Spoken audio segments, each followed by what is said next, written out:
Southern Red Oak. Hello and welcome to the Saladcast on Sunday, the 19th of July, 2015. I'm your host, Dan Train. Joining me today, Zachary Burgess. Woo. And Robert Kemp. Hey man, that's Southern Red Oak, yo.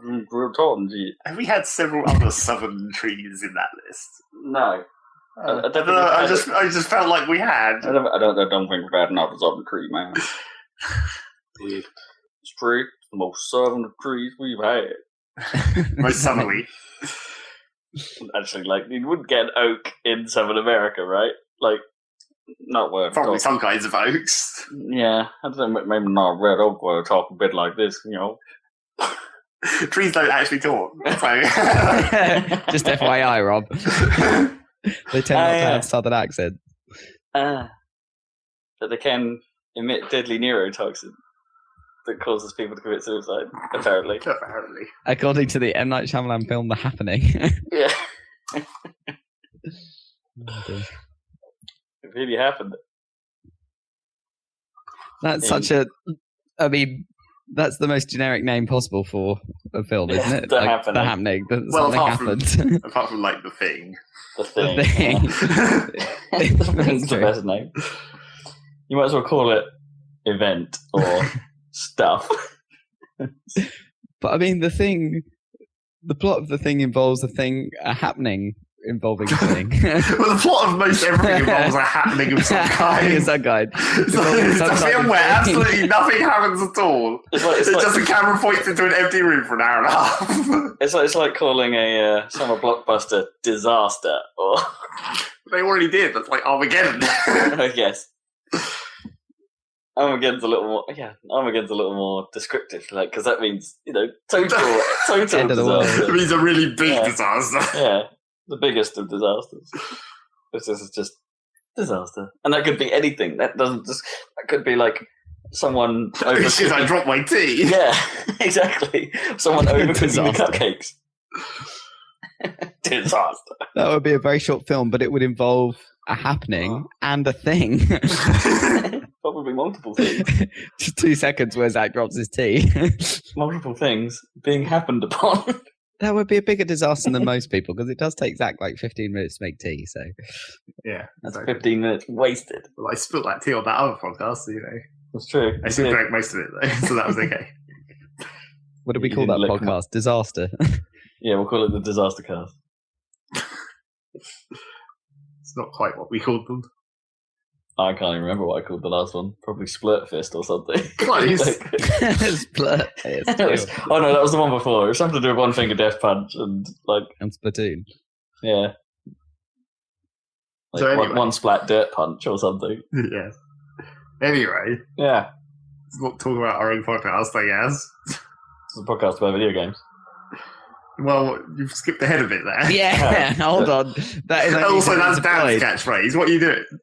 Stealing. You're appropriating my non-catchphrase, which you've told me doesn't qualify as a catchphrase. Yeah. So first, we've got the random. I have things to say. Okay, Oh, what have you got to say? I must add to this.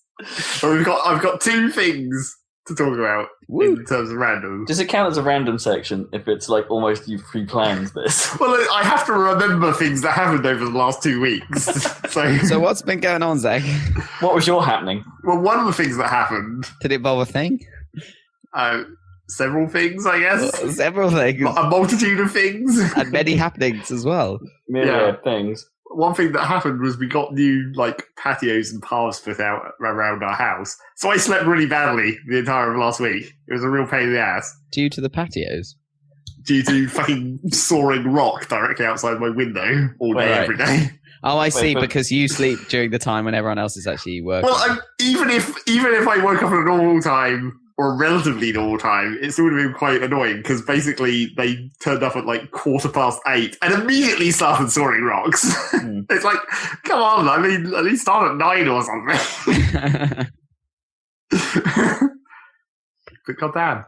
It was like, there was one day where it was just non-stop. I was like, how are they cutting so many of these fucking paving slabs? How many paving slabs do we need?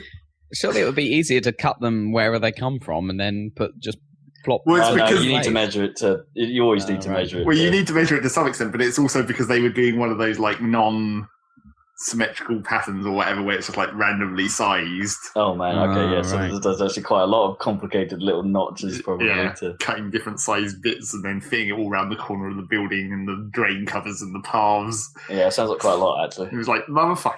And it was even worse because it wasn't just the noise, it was like the diesel fumes were wafting up through my windows as well. Oh no. Because you have your windows precisely open, but with Well, because I had that all my windows open because it was so fucking hot. Like diesel? What the hell were they using to cut these tiles? Yeah, but couldn't they have plugged it in? No, it's a diesel powered one. It's probably petrol, isn't it? Petrol, whatever. Same difference. Yeah, just get an electric one, right? Like cut tiles with like an electric angle grinder type thing. Maybe it wasn't powerful enough. Maybe they needed this one for this specific type of rock or whatever. Yeah. But they did also plug in. What is it? Marble? You got a marble patio, no. Mr. Fancy Pants? They also did plug in their cement mixer at the front of the house, and one day that destroyed our power because they dropped a slab on the cable and it cut the cable and shorted out our entire house. Oh wow! So that was good. My computer just went off. That's the most important thing. Yeah, exactly. There's no computer, and worse, there's no tea. Well, the thing was, I just finished making a cup of tea. Oh, geez. So I'd been downstairs for like 15 minutes, and then when I went upstairs, I was like, "Oh, my computer's off. That's weird." And of course, I suppose you wouldn't notice because most things in your house are. Well, they're not really on, are there? There's nothing downstairs that's like on all the time. Like my computer is. Argus. So yeah, that was annoying. That was a week of annoyance for me. And it looks kind of cool, I guess. Any kind of home improvement of any kind is always like you have to have at least 1 week of bullshit, right? Yeah. It's like if you're getting your kitchen refitted, it's like, oh, what are we going to do? How are you going to cook for an entire? Yeah. Are we just going to are we going to become very friendly with the people at Burger King or something? Certainly. Certainly. And the other weird thing about this whole patio situation is so it's basically the path around the front of the house and around the side of the house and then around the back and then all the back area that used to be patio, it used to have those slabs on it. That's all redone up to the coal shed. So it's basically all of that back area. But then they also took down the old metal shed. Oh yeah. But instead of the shovelable goal, one of the shovelable goals. Yeah. But instead of because it was a giant pain in the ass they figured out that it would be a giant pain in the ass to remove the concrete base of that shed. They just turned that into another patio by just putting slabs on it. Nice. Oh, wait, so it's a weird raised... Yeah, so there's like a secondary raised patio off to the side. But, so, alright, so you're going to put like a dining table or like an outdoor table and some chairs in there and you can have like your raised executive area or something. This is the royal box of, I guess so. Picnic tables. But it's not like you could actually fit a table or anything on the rest of the patio that goes around the back because there's like bins and stuff. And a fence. Delicious. So yeah, I guess we actually have a patio now, technically. So there you go. Home improvement. Home improvement. This was Tim Allen doing it. I can't do that noise very well. So the second thing that I have to talk about in the random section is bureaucracy. Red tape. Okay. This took a dark turn. So basically, my driver's license needs renewing because it's been 10 years, apparently. Okay. I was like, oh, okay, I guess I need to renew this. And then Rob is panicking his pockets because he's like, oh shit. Yeah, I can't remember. Well, I got a letter, so presumably you would have got a letter. Yeah, I guess. So I got this letter that said you need to renew your driver's license, and I was like, oh fuck, paperwork, post. But then it's like you can do it online, and I'm like, well, yeah, obviously that's what I want to do. Digital photos and all that. This is the modern era. No more post. So I go on to the fucking DVLA whatever government website, as opposed to the regular DVLA government website. Yes, the whatever DVLA. I went on there, and it's like enter your government gateway ID. And I knew I had a government gateway ID because it had been a giant pain in the ass when I was using it at the job centre. Oh, yeah, I got one of those, but it's one I did it like 5 years ago, so I wonder if it'd still work. Well, yeah, see, that's the thing, because I made one originally, in 2004 or something. And then much more recently, when I tried to use it again, it wouldn't work. But so I made another account by myself. But then when I tried to take that to the job center and like link it to all my different accounts and stuff, it wouldn't work because it was using the same email address and it didn't like that. So I had to change one of the two accounts to a different email address and then reassign it to like link those two accounts with my two email addresses. It's like, can you not just unassign this shit? I mean, come on. That was a giant pain in the ass. So I knew that I had this government gateway ID, but the trouble with the fucking government gateway ID is it's just a random string of 12 fucking numbers. So good luck remembering that. Oh. It's not a username. Huh. It's just like you get this string of 12 numbers and then you just have to remember it. Whatever. Yeah. So luckily for me, I cleverly, I guess, decided to screenshot the page where I made the account. So I just have a screenshot of like, here's my common gateway ID. It's stored on my computer. And there was actually 3 different screenshots from like, here's one from 2004 when I first made the account. Here's one from 2005 where I made that second account. And I was like, oh, here's the most recent one. That's the one it must actually be. What happens if you have multiple gateways? Like one of them. Well, just as I discovered through the job centre, they don't like it. Okay. They don't like more than one assigned to the same email address. That's for sure. Can double. Is it a form of fraud? Probably.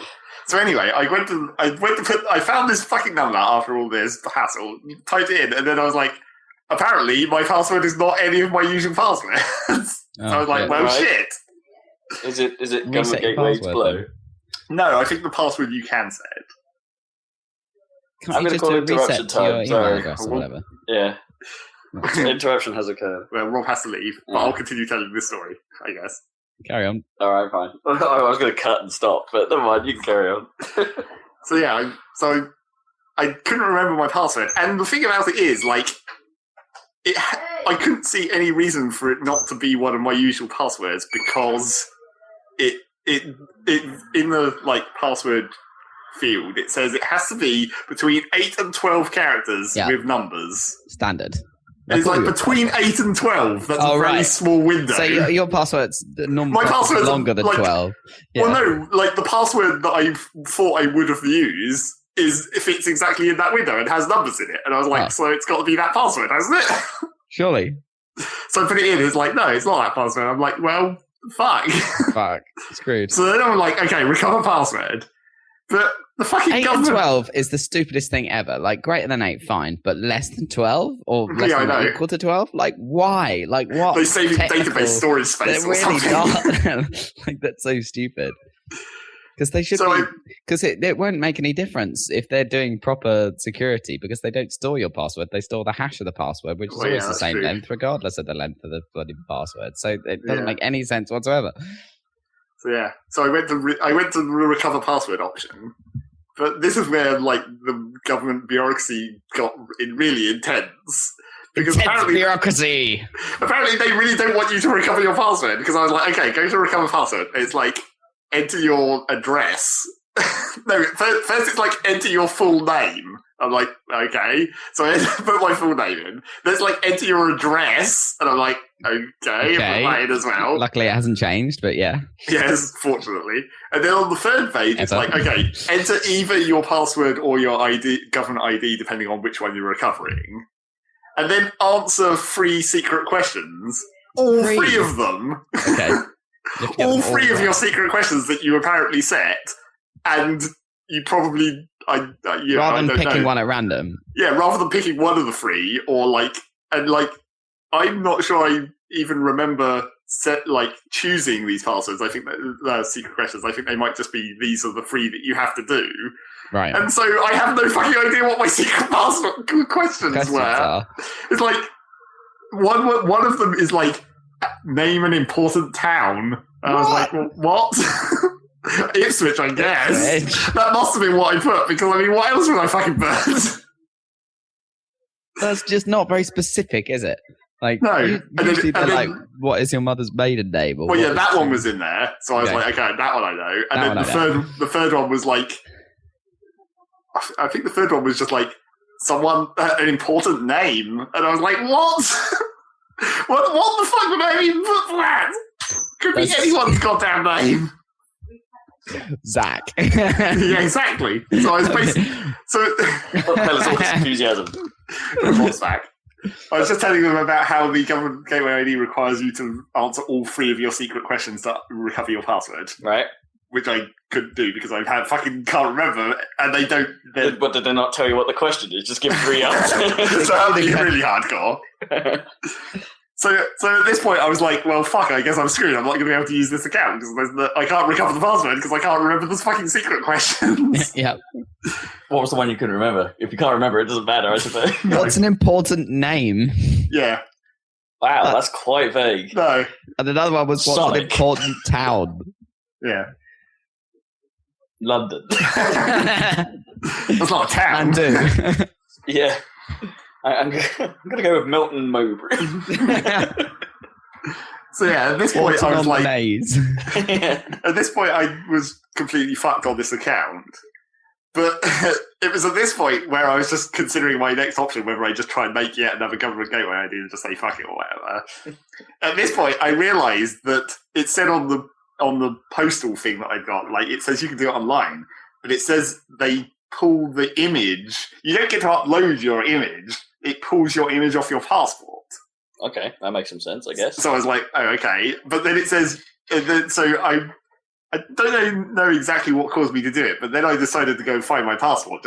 I think I was just like, maybe I should look at the picture that's on my passport to see how bad it is, just to see whether I do need to send them a new one or whatever. Because I mean, that passport's probably as old as my driver's license, I guess. So I probably look 10 years younger. If it's that old, how do they have the image? I don't know if they scan it. Well, I know. It's like weird. I don't remember the last time I refreshed the passport. So anyway, I went to look at my passport, and it turns out my passport had expired 1 week ago, so I couldn't do it online anyway, so I have to do it by post. So fucked. So you can't drive and you can't leave the country. No. Or because you can't remember what's an important name. Yep. Well, not just because of that, because I don't know what. Well, I guess is it something stupid like surname? What's an important name? Surname. No, I mean your surname. You're like describing it like the surname's an important name. So yeah, I guess it's like I haven't got round to going to see what the process for renewing your passport is like, but hopefully it's maybe slightly easier than this shit. No, it takes forever though. Well, yes. Like you expect a good month of delay. But I sent mine in because you have to send in the old passport. Well, you have to send in the old driver's license as well. My passport was all fucked up. So I thought you said Dridium license. So they sent me a letter saying, "Can you please send us back a letter explaining why your passport is fucked up?" So because I used it. Yeah, dear Her Majesty's government. Well, I was in the electrical room in Camden, and about circa 2004 or whenever it was, and I used to use it as ID, and it got all fucked up. The end, because I didn't have a driver's license, so I had to use my passport as ID. So yeah, that kind of sucks. Camden. And also, destroyer of documents. Also, I was debating whether I could. Do you think that they care whether the picture is just a computer printout or an actual, like, go to a photo booth photo? I think they do want those photo booth ones for the passport anyway. For the passport, yeah. But what about the driver's license? You reckon you can get away with presumably, that if you've done the passport, then you can do your. I'll ship you. I could if I could get into that account. Yes. Yeah. So when I'm at, good point. Yeah, you probably need a. But I would imagine you need a photo booth photo for both. But surely you do just. Well, the thing is, like a batch of 4 from the booth anyway, so you're sorted. That's true. Yeah, you might as well do it. It doesn't say on the thing. It says it gives you this whole bunch of descriptions about the other thing is it like. The thing that makes me think that maybe they don't mind now is that it describes stuff like the background of the image, where it's like it has to be grey or white, and it's like you wouldn't really have a choice of that in a photo booth. So I assume that they must allow you to take photos elsewhere. I don't know. I mean, technically, I could just borrow my grandma's photo printer and just print it out, and it would look like a real photo. True. Yes, you could do that. But I think like the photo booth ones are the correct size that they want as well. Yeah. We could do that by just measuring it and scale anything in Photoshop or whatever. Probably, yeah. Wouldn't be that difficult. We'll see anyway. Using Word. It's not like I use my driving license that much. Like once every week when I drive here. That's about it. Is it? When's it expiring then? Next week. Okay, so this is the last podcast for a while. Well, I've got 2 weeks until the next podcast, so videos next week may or may not be a problem depending on how the driving license goes through. May be affected by bureaucracy or intense bureaucracy. Yes, exactly. Or I'll just get a lift or something, I don't know. Extreme bureaucracy. Welcome to the Bureaucracy Channel. We're here today talking about the TVLA.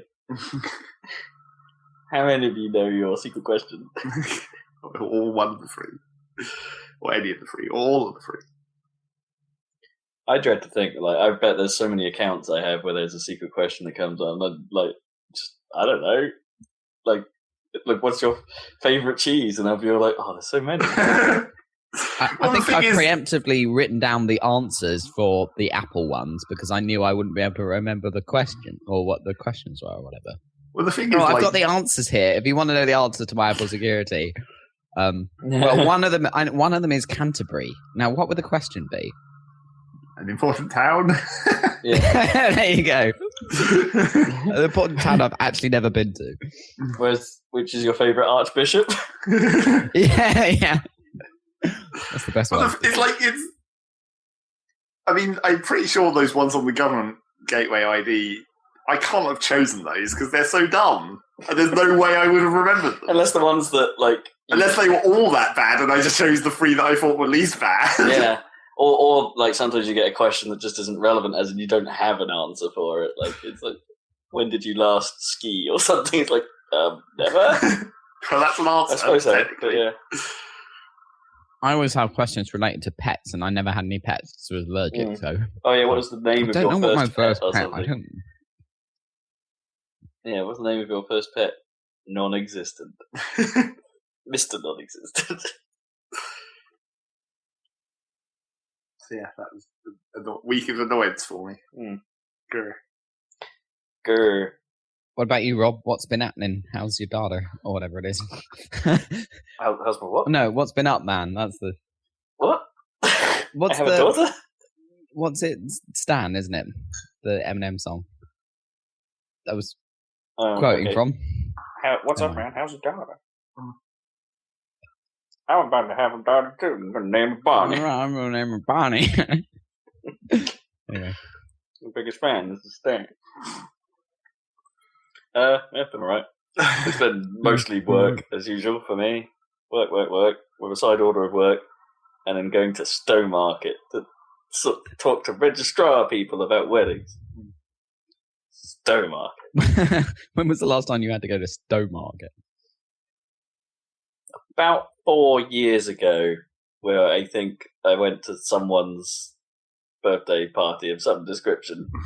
Really? Which was in Stowmarket. Who would that be? It's someone I worked with. All right, okay, fair enough. Yeah. I'm curious. Stowmarket. It's one of those places that it does kind of change because there's a Morrison's in where all the parades and stuff, scout parades, used to start. Oh, really? Yeah, I'm pretty sure we used to hang out in that car park, and there used to be where the flag was inserted into the leather cup thing that you were wearing. It's like, right, I'm carrying this now. But yeah, there's a Morrison's there now. Wow, massive changes. Yeah, that's it. Yeah, that's it, pretty much. Stowmarket still looks like Stowmarket. It's a weird hole. It is a weird hole. I don't think it counts as an important town. No. What's an unimportant town? Stowmarket. Slough? Slough, yeah. Absolutely. Slough. Coventry. Oh. Yeah, so that was fun. It's like unveiling the mysteries of seating logistics to us. Like, something we just hadn't thought about. Like, what's going to happen during the ceremony, right? Where's everyone actually? Who's going to sit where on the front rows? Because Without going into too much detail, there's obviously complications on Gnome's side of the family, unless who wants to sit next to who. Yep. And where do all the bridesmaids go? And where will is there a cage for Zach? You know, that kind. Day 2 in the cage. Well, it's like there's the difficult half, and then there's the who gives a fuck. Because we don't care. No, I guess we'll sit next to whoever. Well, yeah, because you and I was about to say you and Dan will likely be ushering and stuff, so you'll have a designated spot anyway. Yeah. He was like, yeah. I said, yeah. Yeah. If you could like carry around a blue laser, that would be great too. The video has lots of blue lasers. Oh, blue lasers. just okay. Just make sure you get that reference. Usher doesn't really have like any trademark clothing or something. It's not like. Not really. It's not like they're called Pharrells or something, so you can get away with wearing a giant stupid hat. I'm going to be your wedding Pharrell for the day. Sadly, no. To force everyone to be happy and be free of dumb. First name is free, last name is dumb. Okay, you're on the left-hand side of the aisle. Yeah, that's pretty much with all the rest of the dumbs. Yeah. That's pretty much all that's happened, other than being in London and eating yaki udon and pizza. And not uploading the outtakes. Yeah, Zach and I actually finished the season 4, like from 2 years ago, outtake reel. Okay. Well, year and a bit ago now, I guess. So that will be going up on the site at some point in the future when I remember. And then we can start season 5. Then we can start the season 5 outtakes, yeah. Meanwhile, here we are on season 6. Indeed. I'm a bit behind. No papalo. There's no particularly obvious dating clips in that set of outtakes, is there? No, not particularly. We didn't talk about any news or anything really, did we? No. all our clips are particularly just random stuff. Random conversations. And we also we couldn't use very much of that first episode's outtake where the cops came. Yes. Because you were looking suspicious, is that right? Yeah. Because that was looking suspicious waiting for us to come home, hanging outside our house, and then I left the keys in the front door and someone said that looks suspicious. And so called the cops. Call the cops. Who just walked in on us. While the mic was on as well. Yeah. We actually have a recording of that cop guy. Hot mic. Obviously can't use that. Yeah, is it illegal to have a recording of a cop? I don't know. He was in our house. It's In your house. I think once he's inside your house, it's probably less legal. Probably fair game. Wait, less legal? I said less illegal. No, less illegal. No filming indoors, ever. So it shut down YouTube. Might be time to deploy the catchphrase. Who's going to say it this week? Because Rob's already said it. It's not a catchphrase. Okay. Zeg? No, I'm going to continue drinking this tea. Okay. News! Don't waste it. Don't spill it. What's going on? What's going on in the news? Well, there's only one big story worth mentioning, and let's bring the mood down a little because it's a serious time. More than a little. More than a little serious time. President and CEO of Nintendo, Satoru Iwata, has unfortunately passed away from cancer at the age of 55. So sad. So sad. It's like you shouldn't say that like this, but it's been kind of awesome to see like the response that always happens when respected people die. You get outpouring of respect and love and stuff. It's cool. Tons of art and stuff, and like I saw the Heart of Gaming in London has put up a Satoru themed mural on one of its walls, like surrounded by Nintendo characters, and that's just him doing his trademark smiley face in the middle, which is kind of cool. Very cool. Yeah, he was the coolest. Yeah, it's a bit of because he was somewhat instrumental to Ninty getting to where it is. Yeah, I mean, we wouldn't have had the Wii or the DS without him. No, and before that, I mean, Smash Brothers was his game, right? Pretty much, yeah. I believe so. Well, yeah, I think he was a director on it anyway. Yeah, but yeah, he was like a Hudson, right? He joined, I think. Yes, yeah. I think so. And he was basically like it was quite a hardcore programmer. Yeah, it was a hardcore dev, I think. Yeah, he was quite a skilled fella, and then somehow progressed up the ranks. It's one of those things that I guess he was more happy to take on that sort of role than presumably Shigsy would have been offered it at some point. But Shigsy would be all like, "But this means I'm not going to be making games." Yeah, exactly. Yeah, and I don't think Shigsy would do a good job as CEO. Not that maybe he will be, but I doubt it. They'll appoint. Who have they appointed? Somebody else? Yeah, I don't know if they've decided yet. Don't think. But anyway, I don't think. It's like them announced it. I don't think, but it's likely to be obviously someone internal to Ninty. They're not going to bring an external. Definitely source in. Yeah, and that's the way. They're not going to move Reggie, obviously, because he's already president of NOA. So they're probably not going to make him. I guess he could do it, but yeah. But it's whether you want. It's whether you want the focus of Nintendo to effectively shift to America, right? Because unless Reggie's going to go live in Japan, that's probably an impractical solution, right? True. So yeah, it's really sad. I mean, so young, and he could have done tons more. I mean, just look at the previous CEO of Nintendo. He was there until he was freaking 90 or something, wasn't he? Oh, man, yeah. That guy? Well, not 90, 80 something. Yeah. I can't remember his name. Was it Yamauchi? Yeah, something like that. So, yeah. And he'd been president since they started making games and stuff, I think. Pretty much, yeah. I think that makes sense. Yeah, so that's a bit of a problem. He's one of the happy guys, and it makes the it always did stuff in the most charming of manners, and he thought Nintendo was on the back. That during the era of like the start of the Wii. Around that time, he basically delivered the E3 conferences himself, pretty much. They were really, really good. His talks around, and they did Space World or whatever at the time, I think, when that was still a thing. And his talks were really, really good. But there's a video that did the rounds of like Iwata doing the what he described as the first unboxing ceremony of the Wii U. Oh yeah, and this was he hadn't seen the final boxed product at that point, and he put the thing in the holder the wrong way around, and he was like, and stuff like that, and he's like, sorry, I haven't done this before. Cool. This is the first time I've seen all this. This is all new.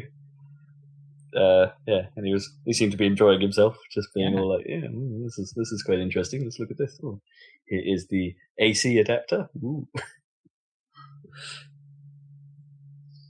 Yep. Super sad news. I don't know.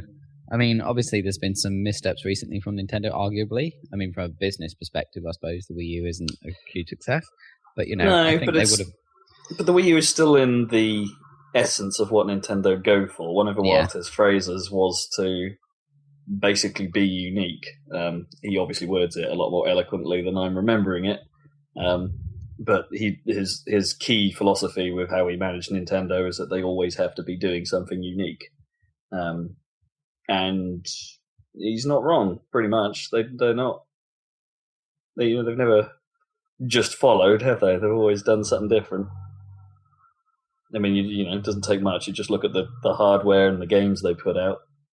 They even when they do a new IP, they're trying to do something that no one's done before. Yeah, just look at Splatoon. Splatoon, yeah. What do you think of Iwata then, Zeg? No.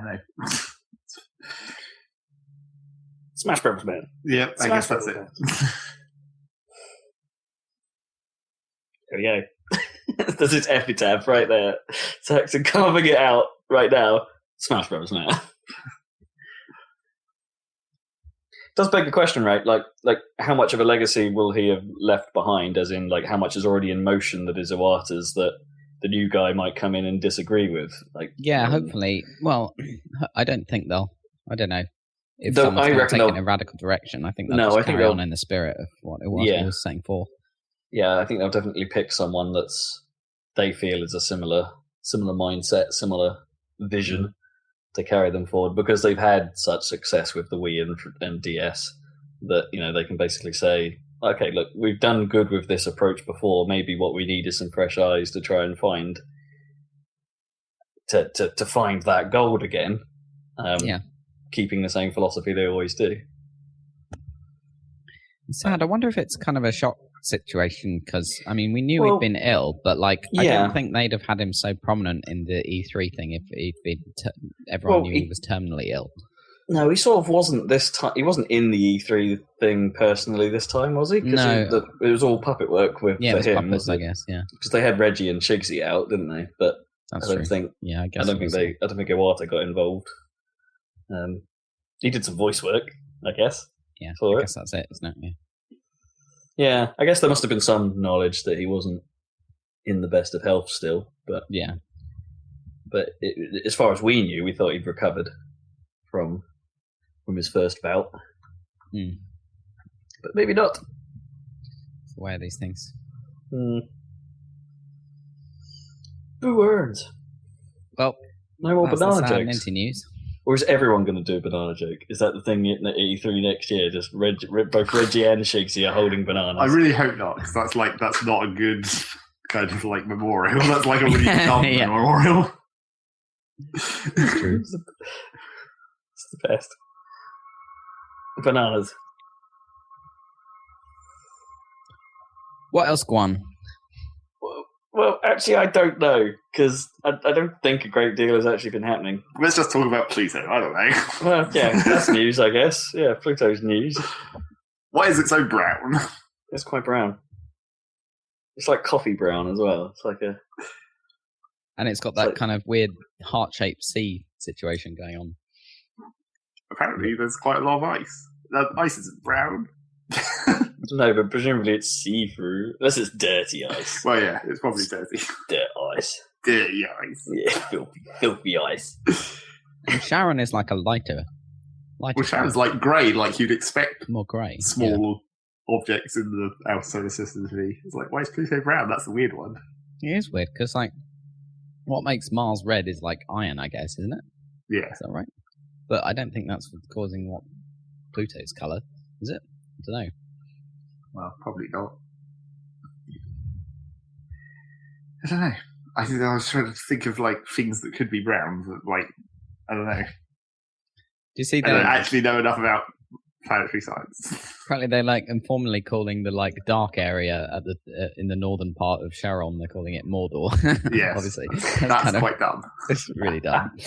Yeah, and apparently that's just like a surface layer. It's not even like it's not a crater or anything. It's just like a rain of dark material has landed there at some point. The suspicion is it came from Pluto, like it got ejected. Weird. Would is there any volcanoes? Presumably not, it could be too cold, right? Well, I mean, there's people have already been suggesting that there might be like cryovolcanoes because of how like there's a lot of resurfacing and quite tall mountains on Pluto compared to what you think. Like it looks quite smooth because it's been covered over by something in the recent past, and that means there must have been some kind of volcanic activity, presumably. You call it a cryovolcano? So like that's what they're called. A volcano that's been frozen. It means it's an ice volcano, basically. Okay. Fine. Frozen carbon monoxide. So yeah, that's weird. That's and they haven't cool. really, I'm hoping they're going to get some release. I'm hoping they're already. I mean, it's already all happened, but I'm hoping there's more higher resolution pictures of the other moons as well. Because at the moment it's just like, here's 10 pixels and this is a moon. Hydra, yeah. You know what, I haven't seen like actually like how detailed was the shots that the proper shots that came back? Well, they've only released like 2 or 3 so far. Okay. Yeah, they're still downloading that stuff anyway. Yeah, apparently it's going to take like 6 months to get all the data. So You're not going to It's see most still of imaging, right, at this point, because now it can see the back. With the sun, the back, and the sun behind, or whatever. So the one that made the news effectively was that the low res shot that it sent back to say Well, hey guys, I've got something. It was I'm gonna send the real relatively stuff high now. res, but I presume they probably just, when they did the programming, because it all had to be automatic, they probably programmed it to just be like, okay, the first image in this file, just send that, and then we can start the actual downloads. Yeah. Yeah, because they know they got to get something on the news. Yeah. Man, 4 months or 6 months or whatever to just download all this stuff. That's a long old time. Again, how long has this thing been flying? 10 years. No, that's a crappy modem then. Nearly 10 years. It is a crappy modem. It's like 1 kilobyte a second at the moment. Apparently, it can get like 4 times faster once it stops taking photos, and they can reroute power to the modem. Well, yeah, current rate 1 kilobyte a second. That's what I heard. That takes ages. Because it's like apparently they do have to reroute the power. Like when it's actually taking photos and other readings, it has to they have to use like the maneuvering thrusters to keep it stable or whatever. Mm. But then once they turn the maneuvering thrusters off, they spin it up into so it's gyro stabilizing itself or whatever. And then that means they can use the energy to up the bit rate. Mm. Presumably it doesn't get a lot of it doesn't get a lot of power from the sun out there, I'd imagine. It's not solar powered, it's nuclear powered. Oh, is it? Oh, I didn't know that. Wouldn't get any off the sun. Yeah. It's like the Curiosity rover is nuclear powered as well. Hasn't got any solar panels. Yeah. Whereas the previous rovers were solar powered, and they had to kind of wait until wind picked up and blew the dust off which occasionally happened, and then oh shit, we can keep going. So what's the current argument about is Pluto been reclassified as a planet yet? Or No. That was ages ago.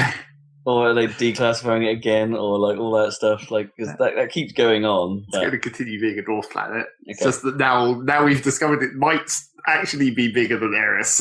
Right. After we got better readings. But not that much bigger. Marginally bigger. So it still continues to be a dwarf planet. All right. Planetation. News. That was our filler news. Yeah. I really don't have anything. I suppose minor video gaming news, Xbox is now doing they're shuffling their Games with Gold thing twice a month now. Okay. So at the start of the month, on the 1st and on the 16th of every month, there's a reshuffle of what's available. So I actually can't remember the name of the game that's on there now. It's called So Many Me or something. Right. About green blobs or something. I don't know. I haven't looked at it. Whatever. So if you wanted to get massive Chalice, you've missed your window. It's gone. Got to pay for that now. A regular person. So that's happening. Fair enough. I want to know what this. I want to know more about this supposed. You'll see some pictures and things of the new Xbox Dash. Yeah. That's supposedly coming. Oh, when's that happening? I don't know. I don't think they've officially announced when it's happening. Possibly relatively soon, considering it sounds like people have been. Some people I think some people in the preview program are getting access to it. Is this going to be a bit more Windows 10 flavored or whatever in order to? I think it is. Yeah, I think it is sort of becoming powered by Windows 10. There's a new VM layer or something. Oh right, okay. To handle it all, I think it's all going that way. But yeah, apparently they've moved some stuff into slightly more vertical lists rather than the horizontal stacking, and when you pull, not everything needs to snap anymore. I think applications like the Friends app and things like that will actually just overlay while you're using them. Which is not actually a better solution, really. Well, it's half and half on that one. It's you either make your actual view smaller or you just obscure part of your view. Yeah. But that's more like how the old Xbox works, I think they're backtracking again somewhat. Apparently they've been making changes so important at what they consider important apps or necessarily speedy apps are sort of always updating more frequently or always ready to go. So it doesn't take so long for it to load the Friends app or the Party app when you want to get started and stuff like that. So apparently they're prioritizing things a bit better. Why did they decide to stop caring about Smart Glass? Because that could have solved most of these problems. You could have just had your friends list on your phone. I mean, you can do that, but you can't manage the party from your phone and stuff like that. You can't actually do anything functional. Yeah, you just have it there to look at. I'm kind of with you. I think Smart Glass is in a way such a great idea, but it's so underused. Like the only time I really use it is for typing. Like if I've got a long annoying password I need to type in, because you can do some stuff with PayPal now. Yeah. Like if I need to type my long ass PayPal password in, and it's like, I'm going to get the phone out to do this. Or if YouTube's app is so shitty that you need to type on an actual keyboard, then I can't even remember if you can now, but yeah, at least YouTube's keyboard isn't that long, like single horizontal A to Z list. Like they have actually made it a grid now. Yeah, but it's still not the proper keyboard. No. You suck, YouTube. Seriously. So that's interesting. Like from the people that have used it say it is much more controller friendly, and it doesn't have so much of a reliance on using Kinect to get around at speed. Right. So you don't need the shortcuts to rely on the Kinect shortcuts as much because it's actually a better user interface. Yeah, not that I've been using them very much myself anyway, because your Kinect's fine. My Kinect is still boned, and I keep forgetting to do something about it. It's been better of late, weirdly, but it's it's still a bit dodgy.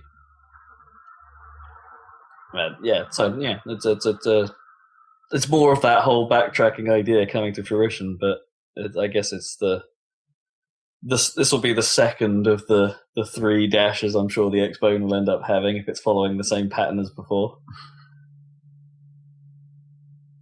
Because it was I'm trying to think how long it was. It was about 2 years, wasn't it, after of the 360 being up before NXE came out? I liked NXE, the first one. That was the best one. Yeah, NXE was good. And in fairness, some of the last one was pretty good as well, but it was just too filled with ads. There's too many ads. On every page, pretty much. Whereas, at least on the current Xbone design, the ads are mostly relegated to like sections devoted to actually trying to sell you stuff.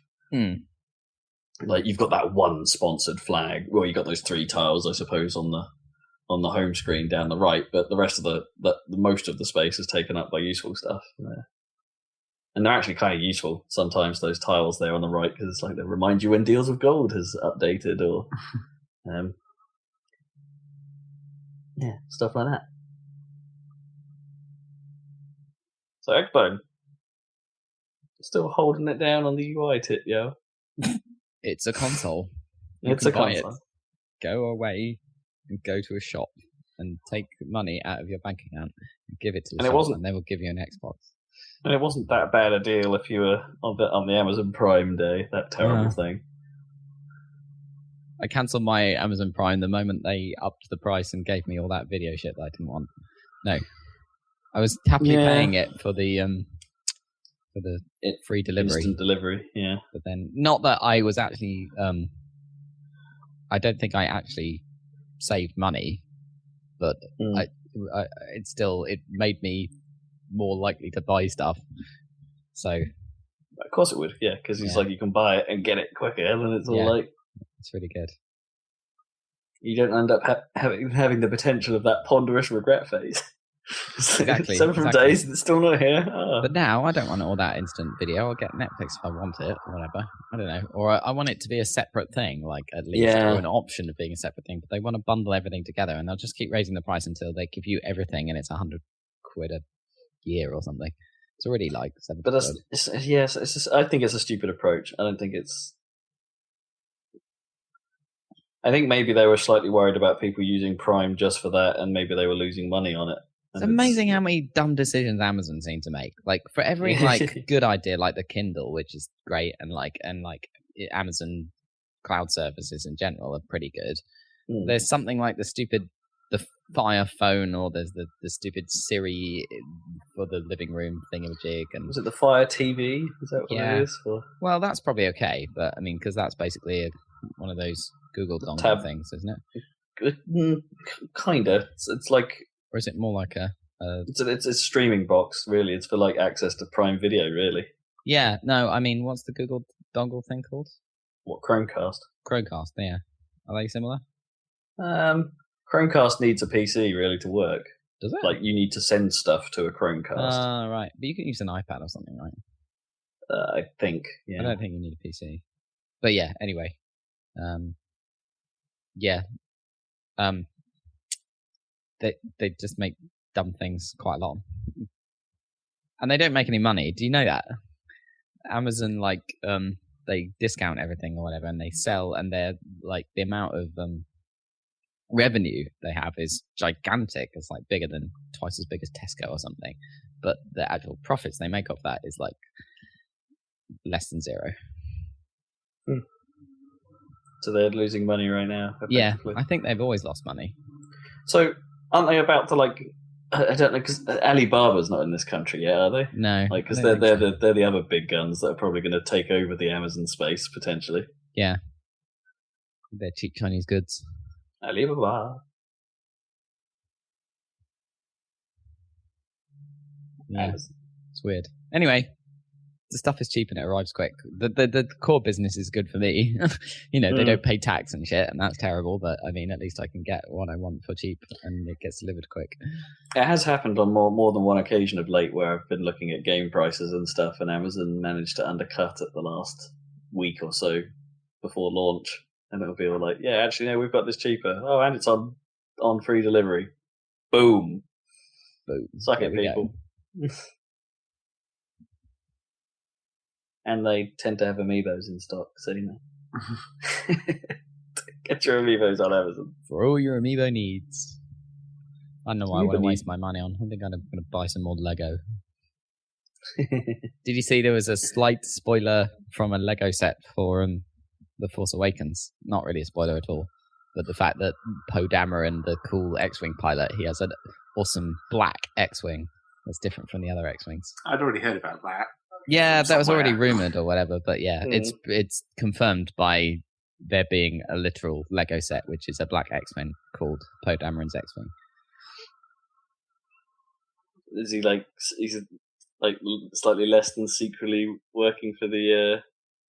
Well, that's an Empire branded X-Wing. Yeah. What, do you think he's evil? No, he's got to be a good guy. Come on. That'd be the twist. That'd be a weird maneuver. It's just like why do we only fly TIE fighters? Why don't we steal some of these rebel ships and then just paint them black and then they can be on our side? Yeah, why not? Steal, we seize all your technology and use it for ourselves. You'd think this long after the original Battle of Yavin and stuff, the Empire guys who were left would have figured out that they probably wanted more X-Wings than TIE fighters. Yeah.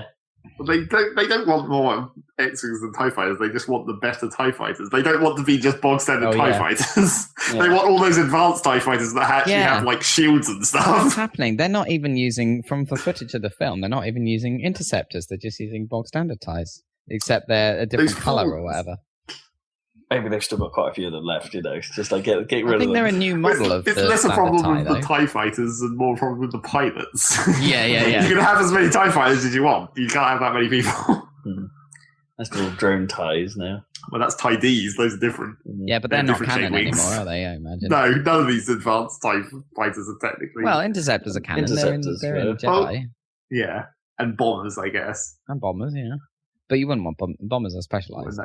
But like the TIE Advance that Darth Vader has in the first film or whatever, they could like manufacture. Yeah, but his one was even more special than the actual TIE Advance, though, wasn't it? Yeah. That was like his double advanced TIE Fighter. TIE Fighter DS.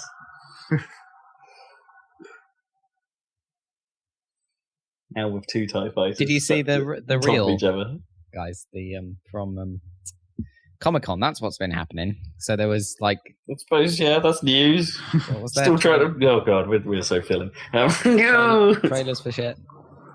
I don't know. Yeah, the freaking Batman thing. I still think that looks bad. That Batman versus. I don't care what anyone says. It looks rubbish. It is it's trying to out epic itself. Yeah, it seems like every too hard to be subsequent epic. scene, and it is like, okay, this is quite epic. Oh, now this next scene. Oh, that's super epic. Oh, there's Lawrence Fishburne. Look at his epic face. His face is so epic. I mean, admittedly, the scene where Bruce. What's his name? Bruce Wayne is running that's like it's September the 11th, where he's running towards the building that's crashing down, and that building crashing down is from the previous film or whatever, right? It's like, oh, there's actually going to be consequences to this bit where they just destroy an entire city. That's kind of cool and epic, but I don't know. Just not convinced. Bruce Wayne doesn't care about Metropolis. He only cares about Gotham. Well, it was because apparently those two cities are very different. It was a Wayne Enterprises building, I think. Yeah, well, I'm sure he actually. Well, I'm sure Wayne Enterprises has buildings all over the fucking world. Yeah, but he only cares just about by how much Gotham. money he makes. That's a bit weird how he's so focused on Gotham. If you think about it. Well, he is only Superman, one man in terms of that's true. Yeah. crime-stopping capabilities. Yeah, that's true. He can only really he needs a very small theatre of war, I suppose. Yeah, and supposedly Gotham is like run by crime, right? That's its thing, isn't it? It's like it's more surprising that Superman doesn't muscle in on his shit. It's like, why has Superman basically left Gotham alone this whole time? yeah, he can clear it up in like 2 minutes. Yeah. I don't know. Penguin's put some Superman jammers up. I don't know. Clearly. And Lex Luthor looked kind of cool, but I quite like Jesse Eisenberg or whatever. But... Yeah, I think he's a good fit for that role. Actually, like I don't like. The problem is like if they were, it's a good direction, and I think like in a way like the DC stuff is trying to the DC movie stuff at least is definitely trying to distance itself from the comics, because Lex has always been quite a big guy, right? In the comics, he's a bit like a wrestler. Yeah, chunkiness. Sort of. Yeah. The whole point of Lex Luthor was power suits anyway, so yeah, so I he guess just automatically gets chunkier. So I guess it doesn't matter. Yeah, but yes, I'm generally a Jesse Eisenberg fan. This could be he could be all right at it. We shall see. But yes, I mean, it's not going to have Kevin Spacey shouting "wrong" is the problem. Why not? Oh yeah, Kevin Spacey. It might have Kevin Costner though again. Wrong. Oh. Wrong. But they screwed up that film. That film was bad anyway. Oh, that film was real bad. Yeah. The trailer was like the only good bit. Yeah, it's true. Mainly because it cut down that scene just to be that bit. Because in the actual version, there was like a whole extra sentence in between. Yeah, and it made it much less cool. Yes, the edit was better than the film. But there was the do you see the Suicide Squad trailer as well? Yeah, I mean that could be. It doesn't really tell you a lot. Away. Yeah, it doesn't really tell you a lot, that one, but I don't know where in the timeline it's sort of supposedly set. Like, what is like where because presumably this new even the Batman and Superman thing has to be a bit like it can't follow on from the Batman films they've done before, right? It has to be a completely fresh start. I'm guessing so, yeah. Because I mean, maybe it's part of the new cinema. I think they're starting a new cinematic universe using that last Superman film, but doesn't include the Nolan Batman films at all. So the cinematic universe Batman will be Ben Affleck for the time being, I guess. Yeah. So I guess the reason I say that is it's like I just want to I want to know a little bit about how they end up factoring the Joker in and something like that. I was like, and that would probably be the point in the film, right? That everything will go bad and the Joker will suddenly come to prominence, but. We're basically just talking about it's going to be the story of Infamous. I mean, not Infamous. Not what's that game called? The fighting game. The fighting game. It starts with an I, doesn't it? What fighting game? The one where they all become super fans for no apparent reason. Oh, Injustice. That's the one. I remembered it started with an I. Yeah. Infamous is a different game. Yeah, well, they all get mysterious invulnerability pills of some kind. Yeah. I should be dead. That's basically what's going to happen, surely. Probably. Also, the return of Will Smith. Oh yeah, he didn't look that. Who's he supposed to be? I don't know. I really don't know. I don't know enough about that side. It's like, I don't know.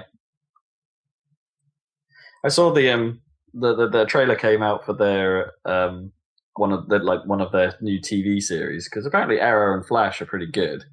But I haven't seen any of them.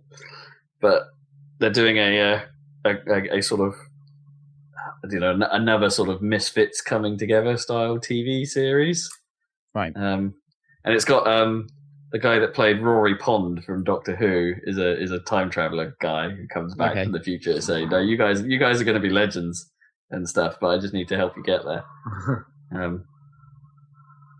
Apart from he doesn't, because it's a time paradox. Yeah, I guess. Yeah. Oh no. Well, he's like a time protector or something. Like he's supposed to be like making sure things like Bill and happen. Ted's Excellent Adventure. Yeah, kind of. Yeah. I have a weird, like, the thing with those TV series is that they kind of look well made in one hand, but there's something about the way that they're shot and stuff that feels weirdly cheap, and I don't know, a bit too American-y. Like, because you watch Marvel Agents of S.H.I.E.L.D. and that just feels like a quality product all round, and there's nothing about that comes across excessively cheesy in terms of how it's shot or when they choose to use special effects and stuff like that. Of course it is, but it feels like it fits with the like Marvel stuff, whereas there's something about the DC like look and feel that just doesn't seem to fit. I don't know. It's really hard to explain. A bit shitter. How about that? Just a bit shitter. So they're doing that as well with Rory the Time Protector. Right, I think let's move on from you, shall we? Yeah. I think it is time for what you've been playing. Starting with Sack this week, I think. Okay. Bring it. Well, there's basically only been two things, and we've talked about them before. And, well, the first one is, like, I played quite a lot more Terraria, and it's annoying because it's like, it seems like I should be able to talk about it more, but there's still nothing, you can't really talk about it, because it's just that game. Once you've had the basic idea of Terraria described, there's not really much more to say about it. It just gets more crazy and more, like, everything just amps up in power and stuff, basically, as you progress. The bosses get bigger and have more health, and then you get better armor and better weapons and weirder weapons. So yeah, we still haven't finished that. It's basically just a constant creep, right? Yeah. The way that game works. And it's weird because you don't really notice it that much, apart from like the big jump where the world changes into hard mode. It's like that can be a bit of a struggle at the start before you get any of the hard mode grade armors. Wait, what do you mean when the world changes? It's like, Well, there's a boss at like the end of normal mode, and then when you defeat it, like that causes new areas of like light and dark to spawn, and then like the higher grade of ores start appearing. Oh, okay, interesting. So there's a period there where you have like the old tier of armor before you've got any of the new ores, where it can be quite tricky because everything does tons of damage. But yeah, we got to the last boss and died a bunch. What is the last boss in Terraria then? Spoilers. Oh, okay. A giant eyeball, is it? It's not like a giant eyeball. Okay. But it's not also. I guess giant eyeballs are involved. I guess the giant eyeballs are like secondary bosses to that boss. Right. It kind of sucks. It's basically a giant dude. Okay, I was about to say nose, but all right. Yeah, it's basically a giant dude. He's a pain in the ass because he has a lot of self-heal. And if you're not trying to combat it, he just gets all his health back. So the first time we fought him where we didn't know what was going on, we were like, why are we not doing any damage? Because he was just healing all the time. And the second time we got a bit further. The trouble is, like, just like, we just still don't have the tactics down. So our tactic is one of us dies and then hopes that they respawn before the other one dies. Yeah, right. Because as long as one person is still alive, he stays there. But if you both die, he just despawns. Yeah, there's definitely got to be more to it than that. Yes, we've got to get a bit more tactical. Top tip: stay alive. Yep. I mean, we're fighting him in, like, right in our town, basically. So the spawn room is right nearby. And we set up this whole battle arena where it's like, it's got, like, platforms so you can go up and down to evade attacks and stuff. And it's got, like, health regeneration, like, lamps and stuff to give you an area of effect, like health regen in the zone and stuff like that. Still not enough, though. Also, we never bothered to go and get max health. We're both pretty close to max health, but we could get a few more points, stack that up a bit further. It's weird because, like, I'm playing ranged and Canna's playing melee, basically. So melee sounds like a bad idea against a boss, right? Well, it's weird because there's like some things in Terraria count as melee that you wouldn't really have thought of as being melee. Like boomerangs count as melee damage. Blunt force trauma, I suppose. Yeah, so it's like those are it's like you get a little bit of range, but it still counts as a melee attack. So your melee-based armor still gives you the bonuses for that kind of thing. So yeah, but it's weird because she has higher level of armor, like more points, because I'm using ranged armor, so I have inherently less defense. And I don't know, I always seem to be the one who dies second, but maybe that's just because it's targeting her more because she's closer. I don't know. It's hard to tell because it's fucking insanity, and I'm firing this goddamn gun that just drowns out all the sound because all you can hear is because of all these bullets. Uzi 9mm. Pizza with bullets on it. Yep, exactly. I don't know. It's crazy. And then I've been playing a separate world where I'm playing melee by myself. Well, just to get a feel. Do you normally have you played melee at all before? Yeah, I normally play melee just because it's like the logical. It's a much easier progression because there's always like a new tier of swords and stuff. Okay, it's like the sword progression is quite. I mean, there's a lot of bows, but the trouble with bows is that they don't. There's still a progression of bows, but there's a lot more like secondary effects with bows. Because like with a sword, it's like you walk up to them and hit them, and then sometimes there's like slight bonuses. But with bows, it's like it depends on like what bow you're using and what arrow you're using, and then sometimes the special effects of the bow overwrite the arrows. And the same for guns. It's like what gun are you using? What bullets are you using? What special effects does it have? So yeah, kind of. The combinations get a bit more weird for the ranged weapons. And I've never tried magic. That's a whole different tree of ridiculousness. I was thinking about starting yet another character. It's kind of annoying because I want to start new characters to experiment with magic, basically. But I kind of don't want to start new characters. Because going through that progression again this soon, kind of annoying. And it's like you can't really just jump. It's like I could make a new character and go into my current world and just equip them up with appropriate stuff. Right. But that's not really. Then you're only seeing basically the last tier of whatever. You're not seeing all the individual tiers to see how the actual progression goes. Okay. It's not as interesting then. And that game is pretty much all about the slow progression, right? Yeah. That's kind of its draw. Finding the awesome equipment and combining it together to make even more awesome equipment. So yeah, that was Terraria. Terraria. And then the only other thing that I really played was quite a lot more Dirt Rally. Dirt. Quite a lot more. Dirt. Finally got to Group B now, and like, wow, that's a lot easier with the four-wheel drive.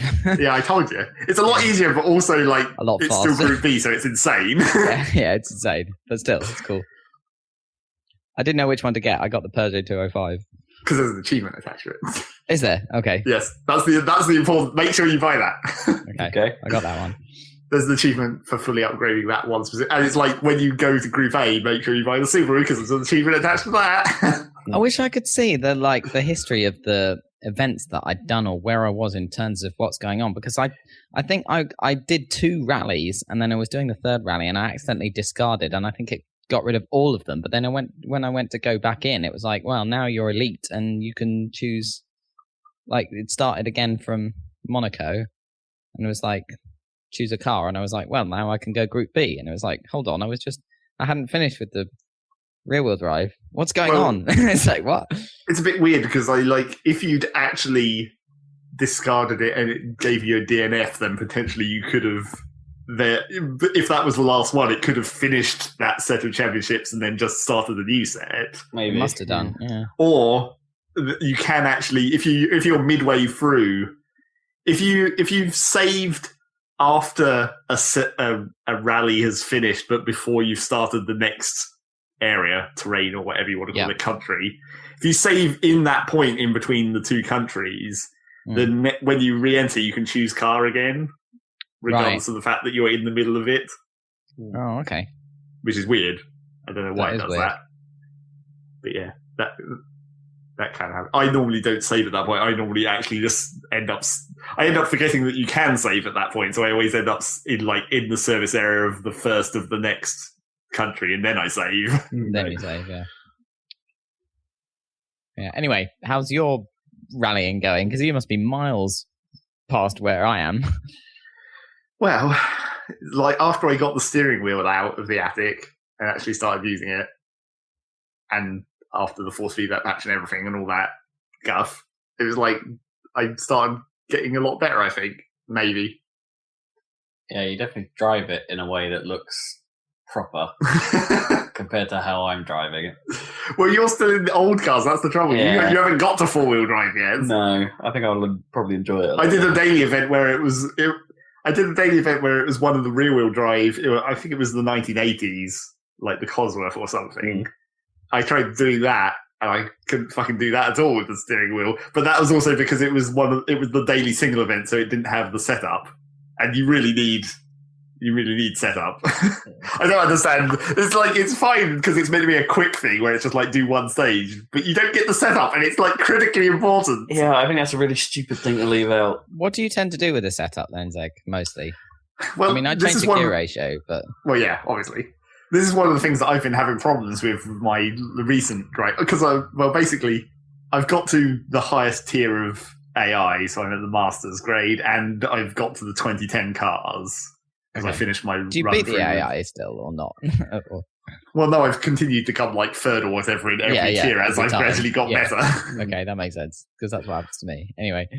But so I got to the 2010 cars, and it was weird because I'd just come off doing the Subaru in the Group A, and then I moved up to the 2010. And like the last rally I did in the Subaru, it was Germany, coincidentally. And I think I'm way better at tarmac for a start, mainly because tarmac's well easy, I guess. Yeah.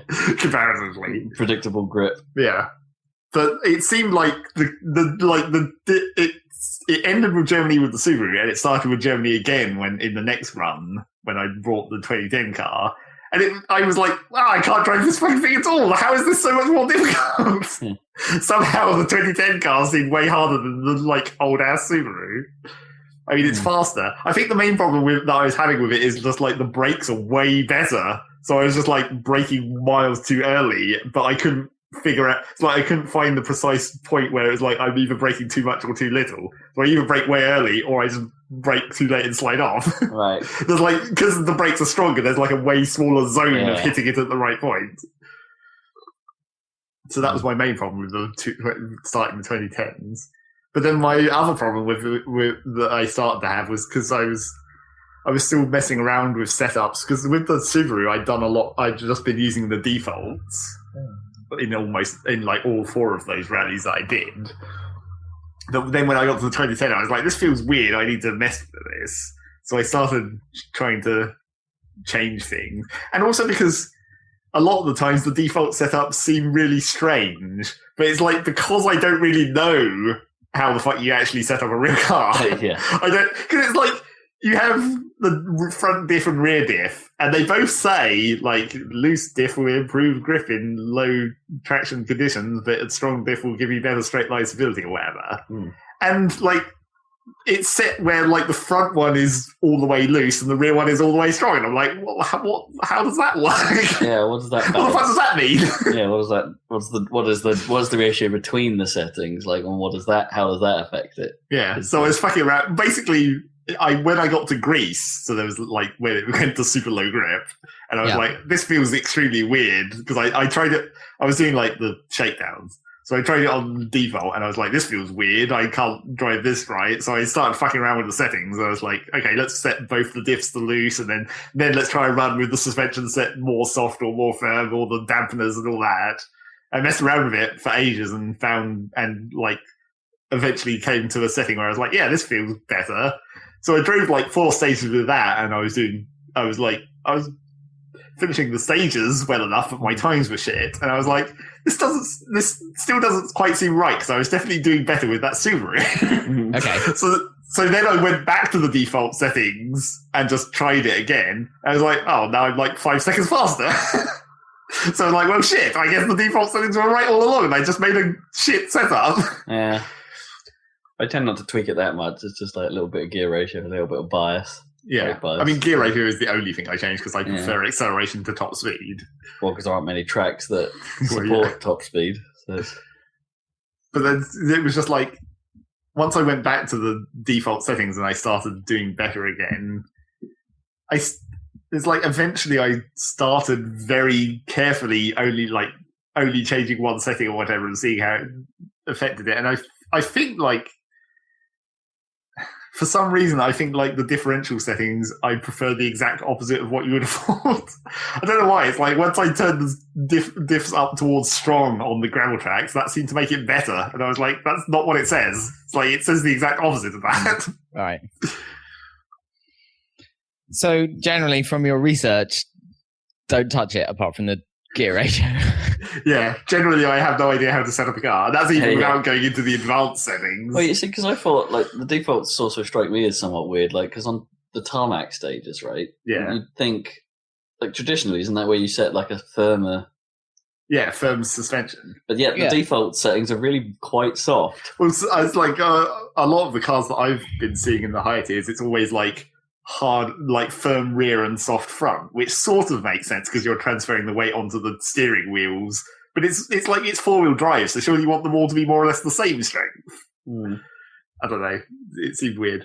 That was another one where it was just like I set because even on gravel stages it was like firm rear, and I was like, that can't be right. Set that down towards soft, and it got a lot better. So I don't know anything about setting up cars. That's the problem.